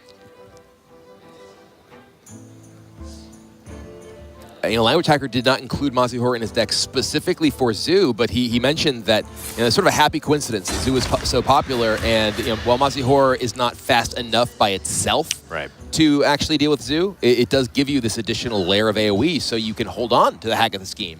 If he didn't have that Mossy Horror, and say that Mossy Horror were some minion, right, that didn't have this kind of effect, he'd be in a situation where he has to pull the trigger on Hagath scheme. Then Muzzy just gets to reload. Now, because of that Mossy Horror, he still has Hagath scheme in reserve for Muzzy's next push, as well as just a 2/7 minion in play. Yeah, 2/7 will be nice to soften up the board if he picks up anything else that can do a little bit of damage. Say just more AoE. Why do you fall? I think the restraint here on the Grim Rally is starting to really be annoying because Muzzy feels like all these 3 cards aren't harmonizing the way he wants it to. Spear the Frog. Okay. I think it's pretty huge here with Witch's Brew. This allows you to Witch's Brew. You find either Lightning Storm or a Haunting Vision. Witch's Brew number 2 gets you the second one. Gain some life. And then, next turn you have Haunting Visions, which gets you a Hex. The 0-cost thing you play on Haunting Visions, which... Oh, wow. Oh, dear. Double Sea Giant, though. How big is the Hagath scheme? He drew it on turn 2. No, he drew it on turn 2. Okay, so it's big. Then it should be 8 at 8 damage. Right. So, while Muzzy, he could, Grim Rally here into Double Sea Giant, right? I mean, I think that's his best option, to be honest. Like, your hand is telling you to play Sea Giants. Right. And he'll get the very bad news if he does. Well, the Grim Rally can put the Sea Giant, one of them, to 9. Actually, but then he just... Can you do it? He just, hexes it? Yeah, hex and hack the scheme. Yep. Trying trying to think of an alternative here for Muzzy. Life tap. Yeah, and Muzzy's been hand tracking, and he sees that Language Hacker's been holding on to like a card or two for a long time. So I think maybe one giant here is warranted, or is he going to play two? We're going to see. If he's Grim Rallying now, that means double giants happening. And oh dear, this is disaster for Muzzy. That is his entire big push. It is what it is.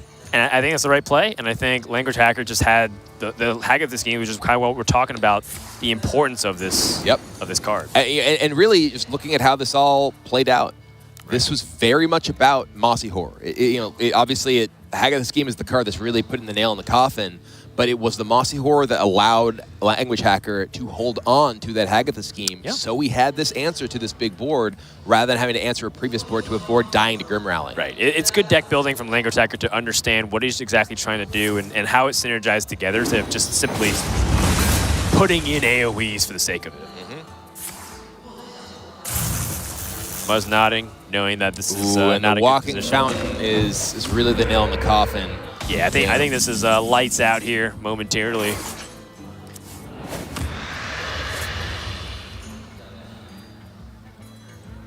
only that Soulfire were an Archvillain Rafaam. I mean, unironically, I think so. I think that in this case, Sea Giant isn't exactly that great against Shaman because they can have obviously a charged up Hack Scheme or Hex. I think, Shaman, as you saw in the previous game, has difficulties dealing with like one big drop at a time. Like Nose Dormu, the Boom Reaver, Mecha'thun. I bring this up semi-jokingly because there's been some controversy on social media regarding some commentary surrounding Archvillain Rafaam, but this is exactly the sort of matchup and sort of reason that players put that card in their deck. Players, absolutely, they know that their zoo deck, if they go up against a heavy anti-aggro control deck, they're toast. Yeah. Most of their deck doesn't do anything. So a lot of players do choose to include Archvillain Rafaam for exactly that reason when they are expecting to go up against heavy control as part of their dance strategy. I mean, Muzzy would still most likely lose, but it's like this. In my opinion, this is like a 0% win chance. Oh yeah. But then like Rafaam gives you what, like a 5 to 10% chance? I mean, maybe even higher. He's now going to use like his entire hand to kill this walking fountain, putting Language Hacker to 30. Language Hacker has 6 cards. Well, he just Shudder Walk. All of which are good. He can Shudder Walk kill the board. He can also just Thunderhead Hex. Hagatha to wrap it up. This is 100% in Language Hacker's favor. I don't expect Muzzy to make a comeback here, but by all means, still continue to play it out because as a professional player, you want to play even if you have a microcode. It's true. Though after that, that hour plus game one, it's okay. There's some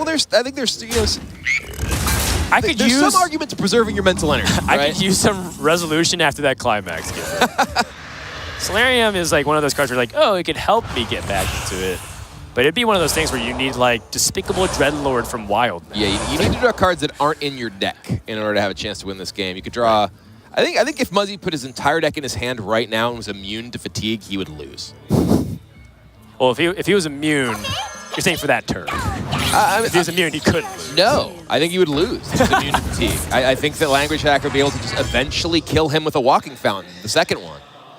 Or just the stuff he got off of his Elysiana. Oh, you're saying immune to fatigue? I thought you just meant immune, period. No. Yes, immune to fatigue.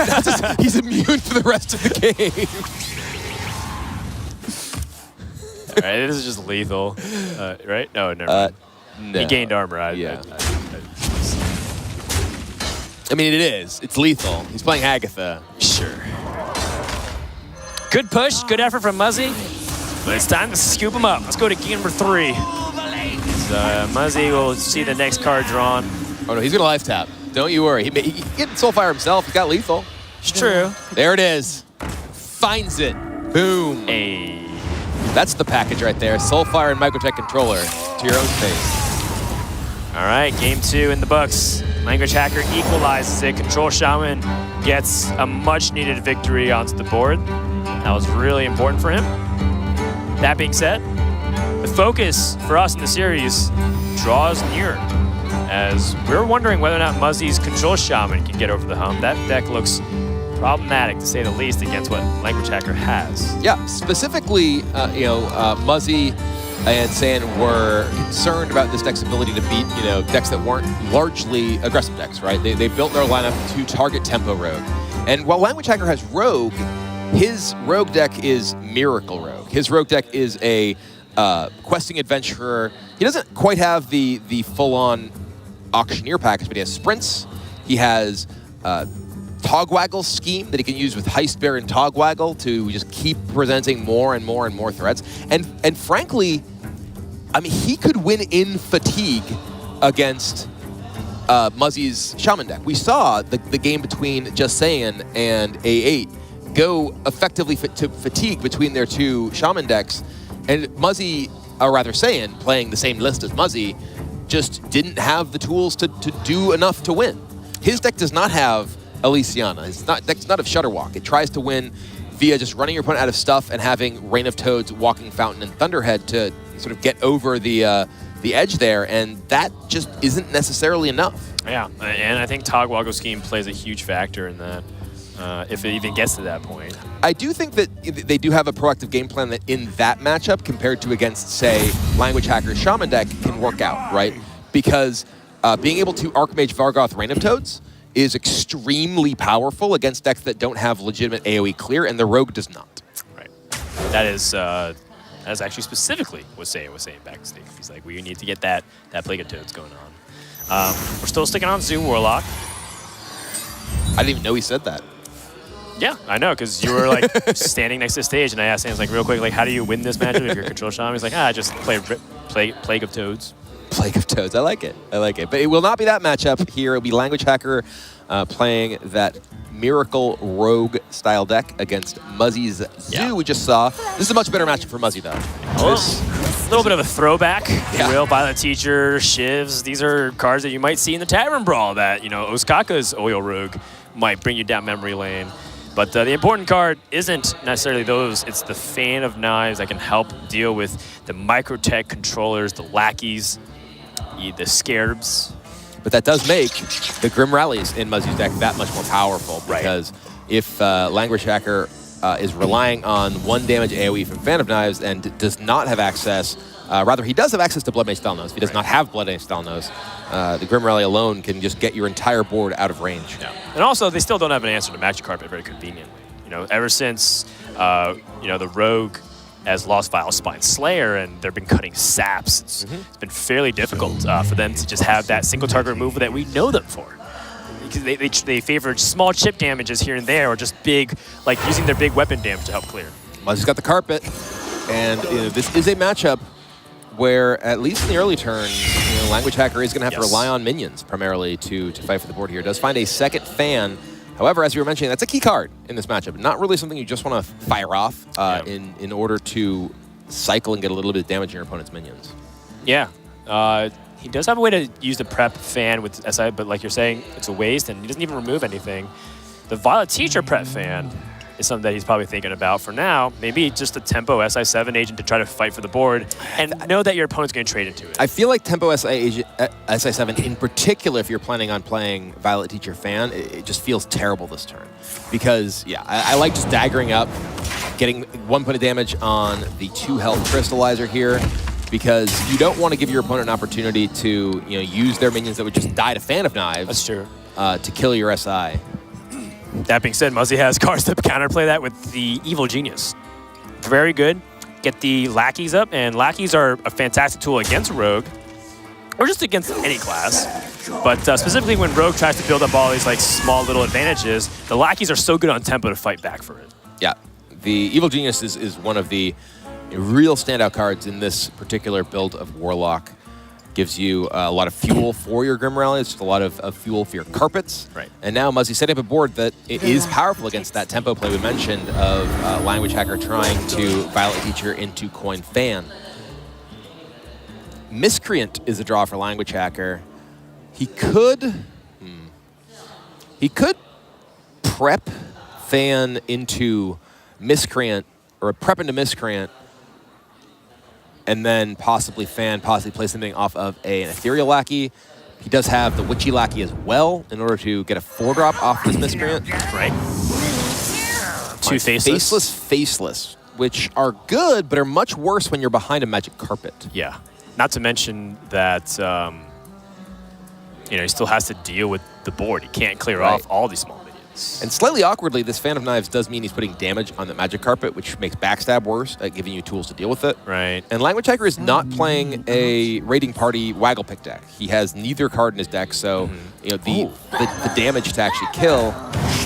Good sequence, just in case he gets spell throwback damage. to last game. Yeah. +2 attack. Now they need to Togwaggle, though. Those Faceless Lackeys can be really useful if the game gets them. That's a big if, because the Magic Carpet seems like it can continue to do big plays here.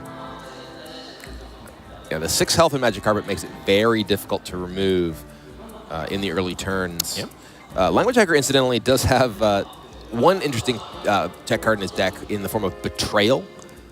Oh, yeah, that's right. We talked about that.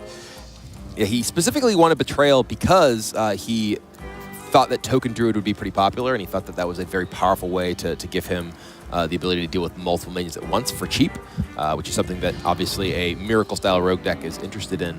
Also, incidentally, is powerful against the Conjurer Mage, and makes your opponent kind of sweat when they're trying to figure out how to position their minions. Yes.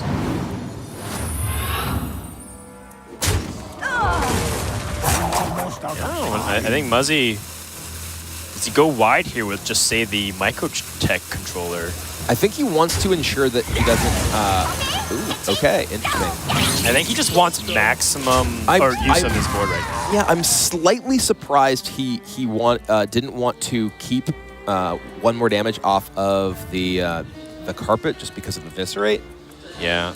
But maybe it doesn't matter at this point. It's true, because I guess the Lackey Eviscerate Dagger is not like a... I guess that is a pretty impactful play. It removes most of his board. But when you see Fan of Knives, that means Microtech Controller gets a lot better. It's true. And yes, Language Hacker, if he uses the second Fan of Knives, would be pretty devastating for Muzzy, but then his development is stifled. Right. So then he can go ahead and respond to that. All right, there it And the second fan means that Grim Rally now is just going to be right. like... And there's backstabs.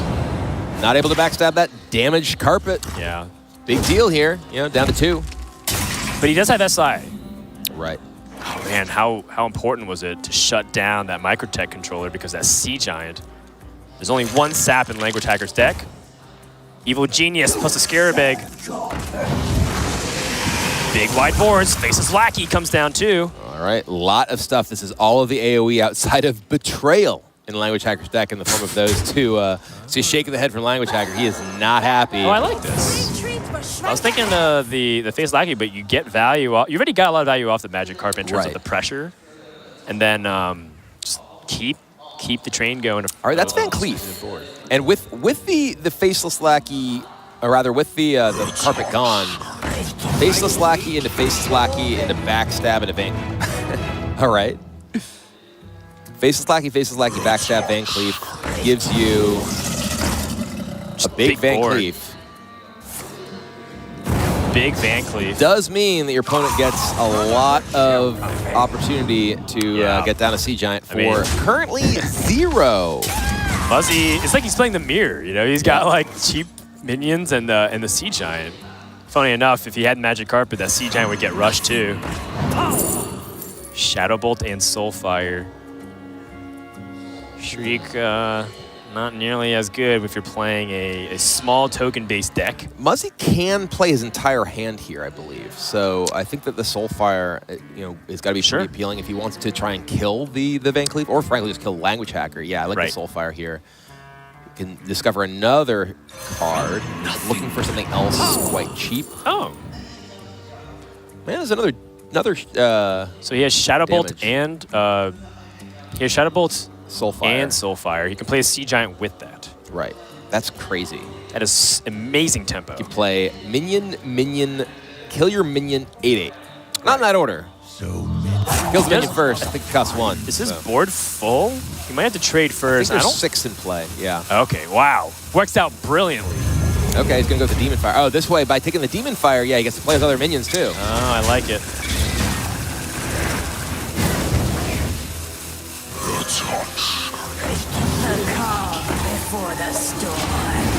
Imagine at the end of all that, you just get a Doomsayer. Yeah, that's the stuff of nightmares. Oh, Nat Pagel with a big draw. What year is it? Hagel delivers. All right, well, there could be a Heist Baron Togwaggle, but no lackeys. Actually, no, there is a lackey. It remains in play. The faceless lackey.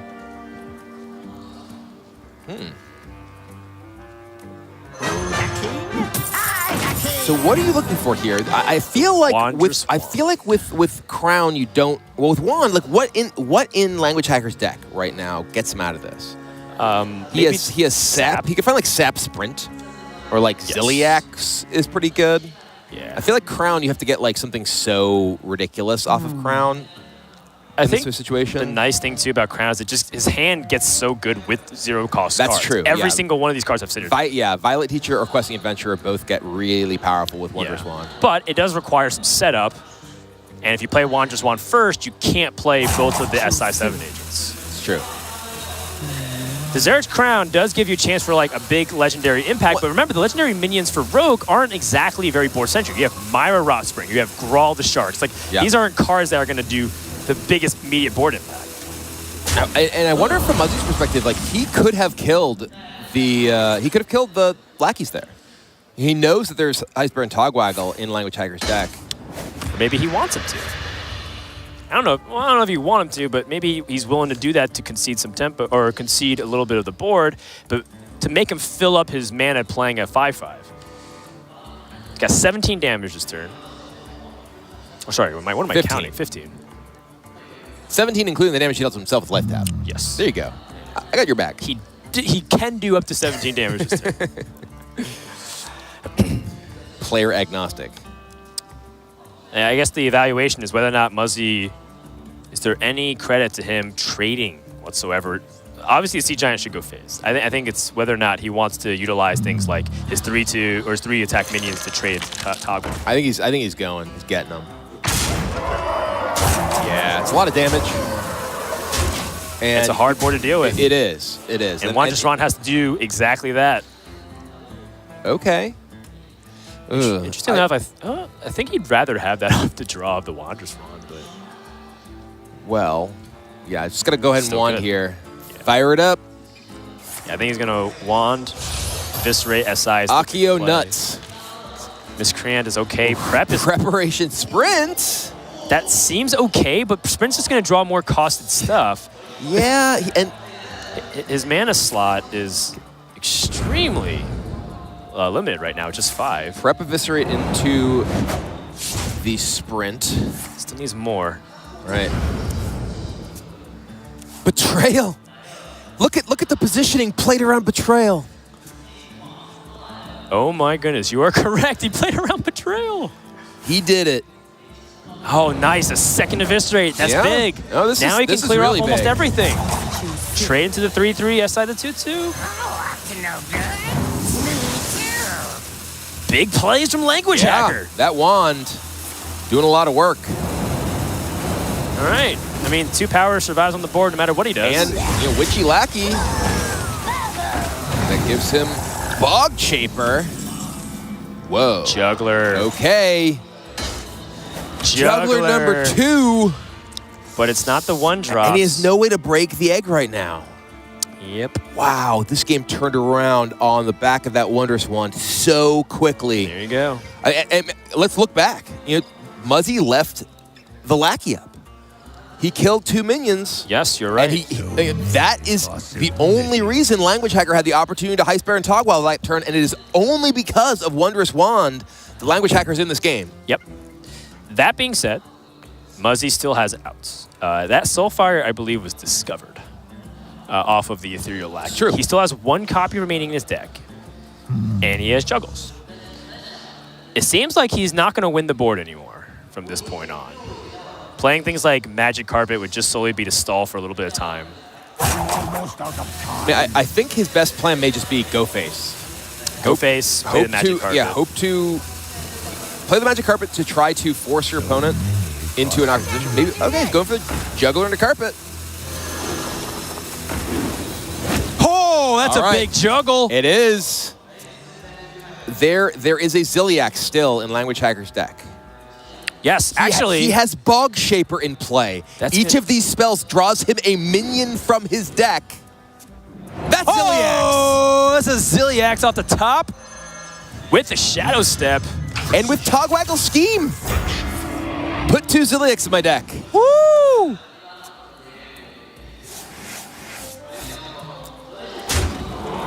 Is that too much to come back from?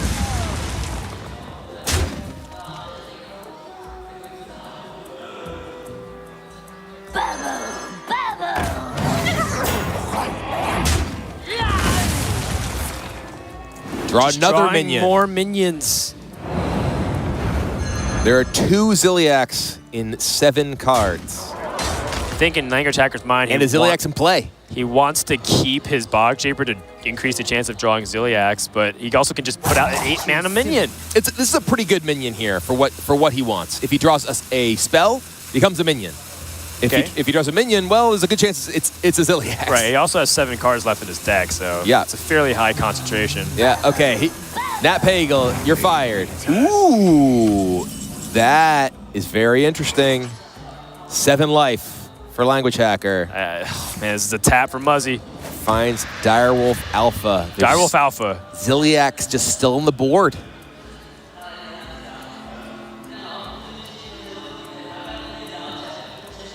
This game turned around so quickly.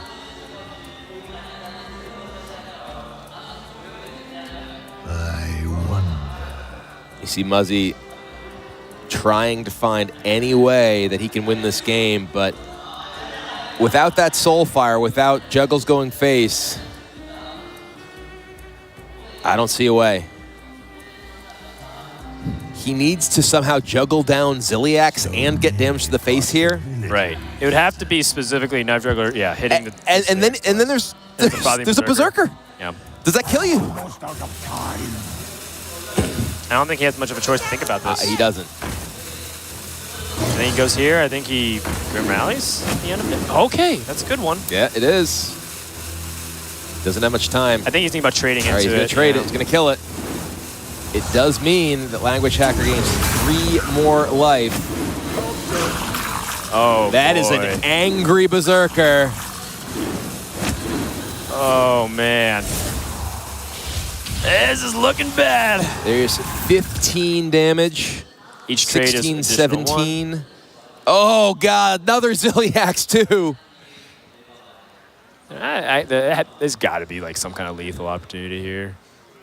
Ziliax plus SI. So if you trade the 1/1, you get +2 damage. So that's 10. And you can 12, attack 14, into something 16. with your dagger to get more damage. I think it is. Yeah. You just have to go face with everything now and just double SI. Language Hacker. After that first game loss, with crazy swings back and forth, is going to be able to take the lead. And Muzzy's Zoo deck, we were wondering whether or not Control Shaman was going to be able to get through.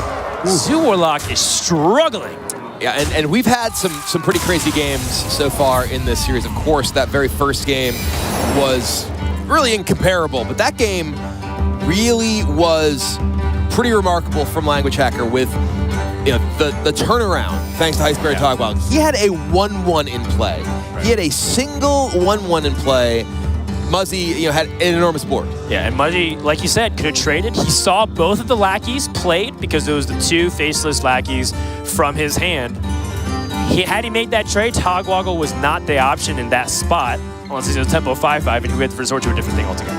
Yeah, I feel like maybe that was just a missed opportunity for Muzzy. I think that if he had the Hearthstone Togwaggle at top of mind there and he had killed one of those lackeys, there's no comeback potential left there for Language Hacker. All right. Well, now Language Hacker, he was down 0-1, but has won 2 in a row. Just needs to win 1 more to send Muzzy home. We'll find out what happens when we return to the Hearthstone World Championship. One night, I was called on to scry. But what is this symbol I spy? It's my own crystal ball. Yes, I'll answer the call. And the others will come by and by. That's right. we be calling a team in. The masters of plotting and scheming. By this candle a-glowing, I surely be knowing whose gold will be once more a-gleaming.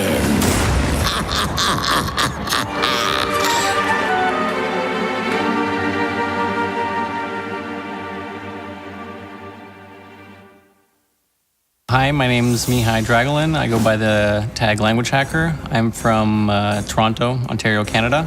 Throughout the season, there were times that I wasn't sure that I was going to qualify. Every time you have the playoffs, there's a huge field of very good players, and it's very difficult to be consistently the best among the best. It's really tough going into the matches and thinking, hey, like, you can just get through this one and the next one and the next one. And eventually you do have to get through 7 or 8 or 9 to actually get all the way to the championships. So I was definitely concerned that at some point along the way I would falter.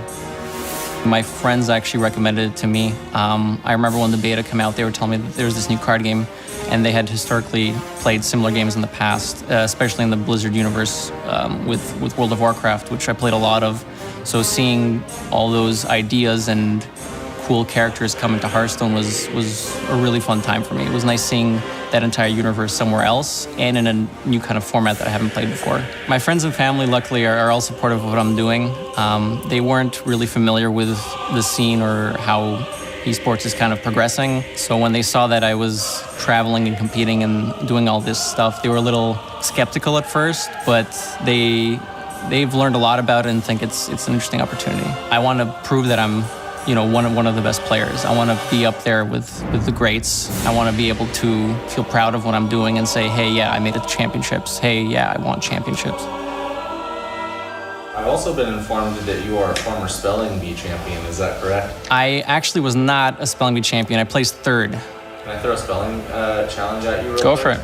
Mecha'thun, Ziliax, and Flabidinous Flute. FLOBBIDINOUS space FLOOP. Ziliax is ZILLIAX. And Mecha'thun is MECHA''THUN.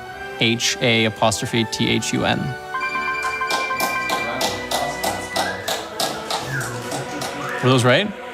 Correct. Excellent.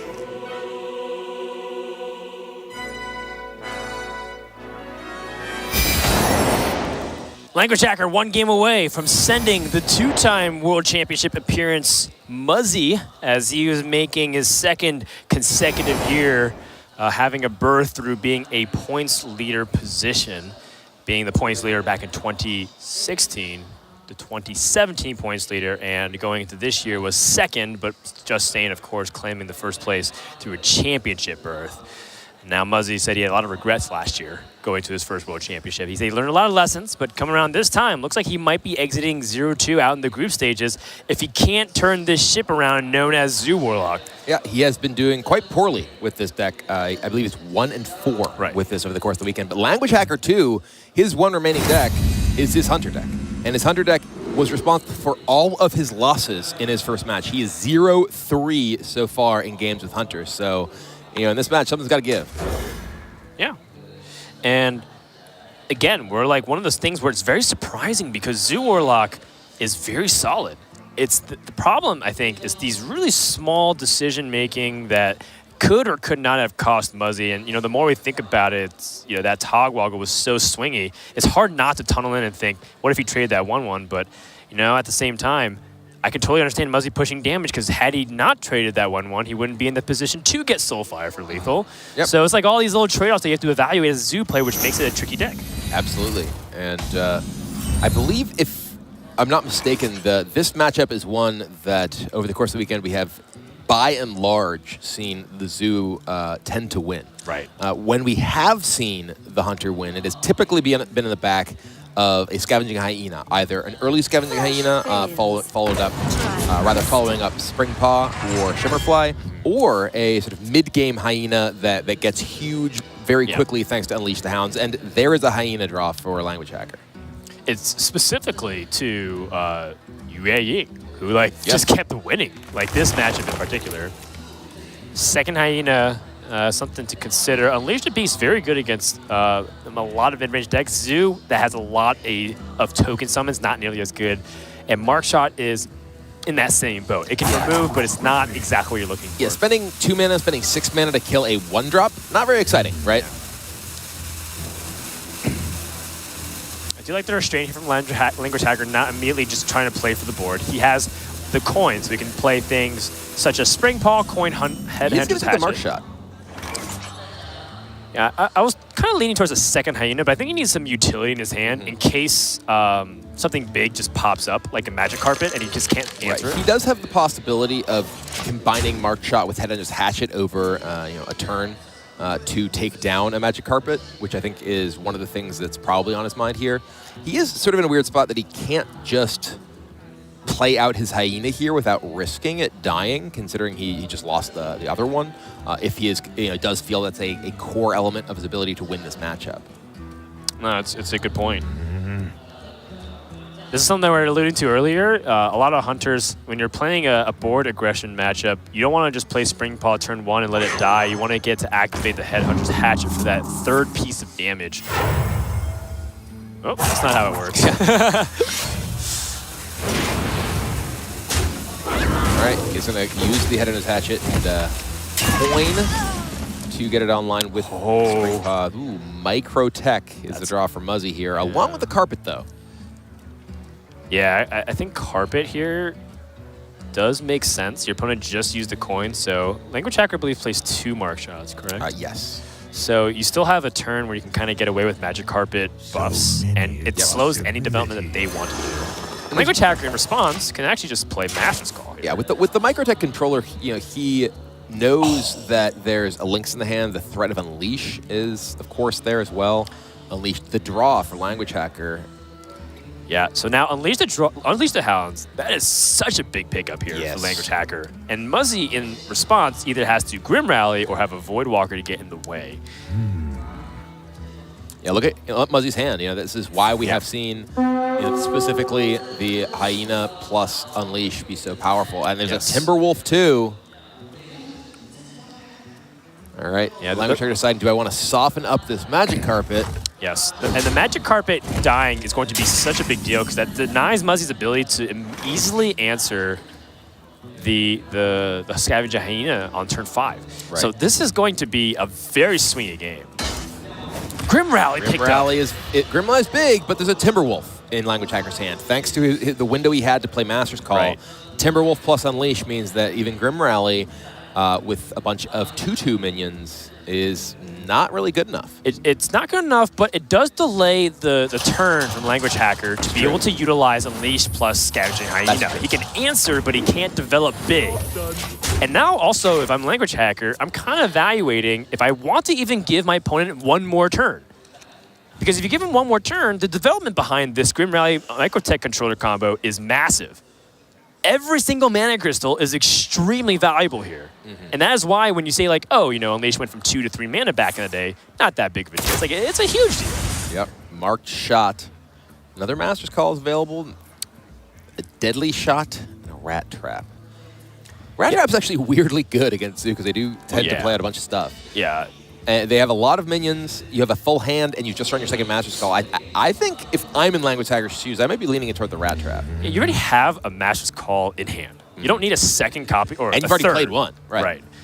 In fact, you might not even have enough Beast to even draw at that point because a lot of these 100 decks are dependent on Dire Frenzy to help give them that Master's Call synergy in the late stages of the game. There has to be some thought given, and I was going to say toward the Deadly Shot due to Sea Giant, right? You have Unleash. Deadly Shot gives you away if you unleash the board away. You have a Deadly Shot for a Sea Giant as well. So now Muzzy is in that spot.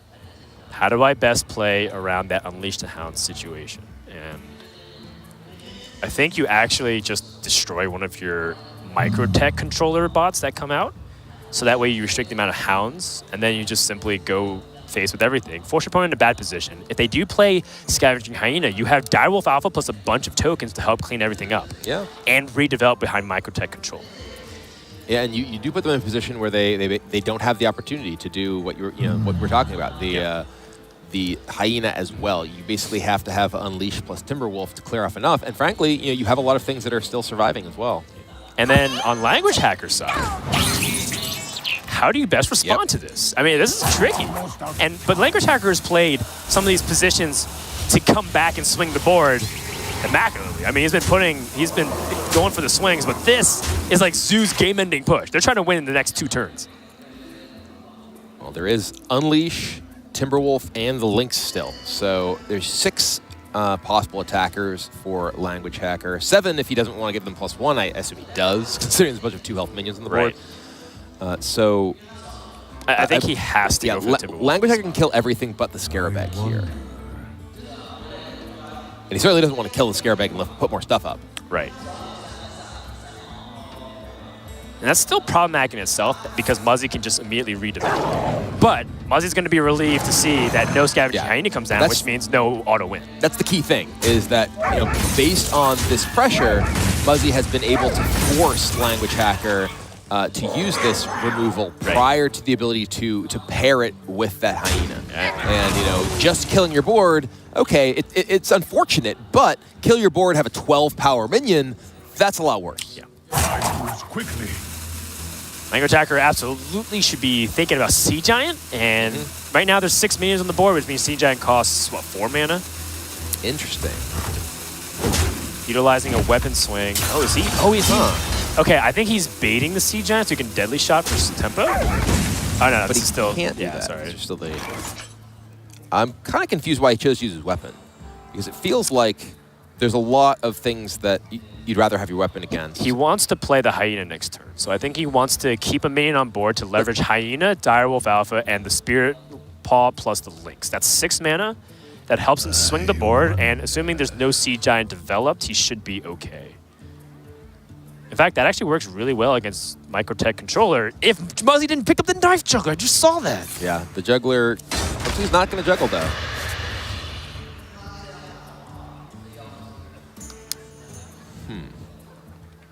If Muzzy just plays Microtech Controller, he could be in a world of hurt, but does not choose to do that.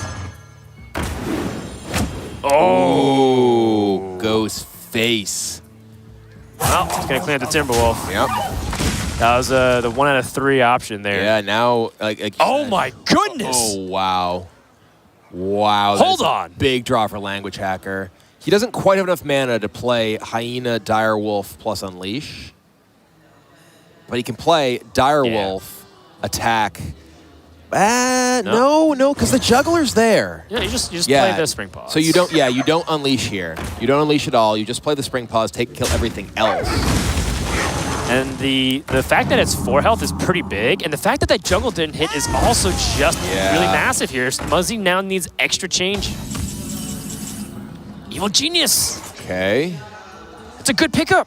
It is, but it might be exactly what Muzzy needs to swing this board. Grim Rally. Okay, no, so he actually can kill. He can kill the Hyena now. He can use Abusive Sergeant Microtech Grim Rally. Actually kill the Hyena, but that second Unleash the Hounds ends up punishing him pretty hard because he has to use the Grim Rally prior to the egg breaking in order to actually kill the Hyena. Right, and he can't kill off the Hyena and the Direwolf Alpha. Right.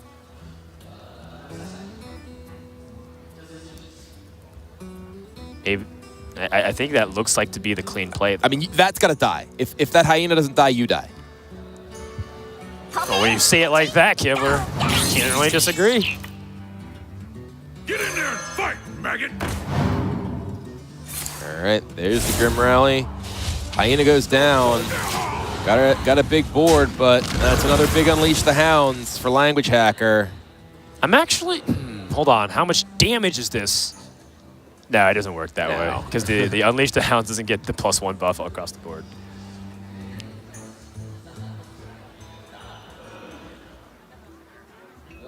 Actually, he can't master... There's no more Hyenas in his deck. There's a Timberwolf. There is a Timberwolf. There's a Timberwolf, there's a Tundra Rhino? But he still doesn't have lethal with Timberwolf Unleash. He only gets... He would only get 4 more guys. And a Shimmerfly. I think that's his last card. Right. Oh, and a Direwolf Alpha. Wolf is a really nice pickup.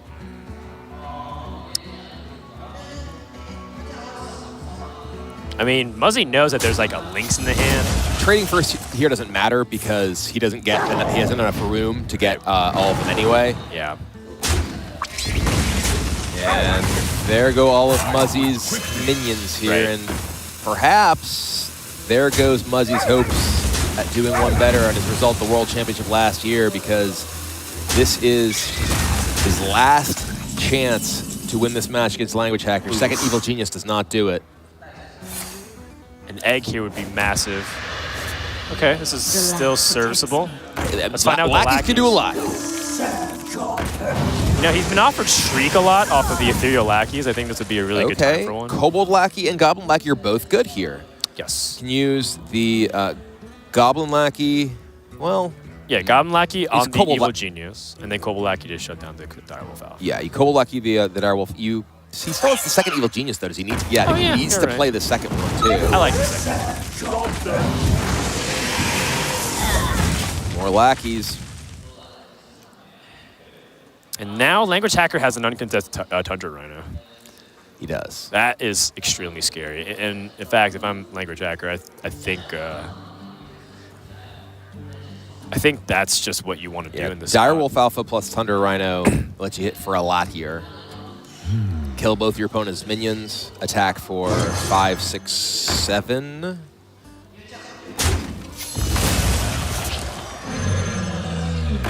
Yep. This is a lot of damage. And now is. Language Hacker, he can push in. He can actually push damage in this spot if he really wanted to. Yeah, he kills us and hits for 7. I like it. He's deciding whether he wants to have a Lynx in his in play or a Timberwolf. Hound. I think Timberwolf is just a little bit better. Okay. Yep. Yeah, you can play the Timberwolf now. Because it adds more damage. Yeah, it actually lets it hit after for 9. Is that right? Muzzy is running out of time, and you know we were busy thinking about the Shaman, but now Zoo Warlock on the ropes. Is there a faceless Lackey that can pull him out? Hunter can just close it out with the hero power. Even Millhouse Manastorm is not enough. 4/4. Well, he could Goblin Lackey the Millhouse Manastorm. I think that'd be great in this spot. Yeah. Solarium can dig deep. Kobold Lackey plus a Soulfire can take out that Magic Carpet. Thunder Rhino. Magic Carpet is actually big. exactly what he needs right here, right now. Giant here. Crystallizer. No! Voidwalker. Not enough. Faces Lackey needs something. Knife Juggler! Oh, wow. Okay. He has 5 more 1-drops he can play here, or 4 to Sea Giant. But he can't deal with the Tundra Rhino still. He needs, Well, he can. He has Booster Sergeant and Goblin Lackey. Yeah, he has Booster Sergeant Goblin Lackey, so he can Kobold. He can Abuse Sergeant on. This is interesting. I'm wondering. He's got to move too. All right. Is he playing a trade-in? I think he is. I think he has to.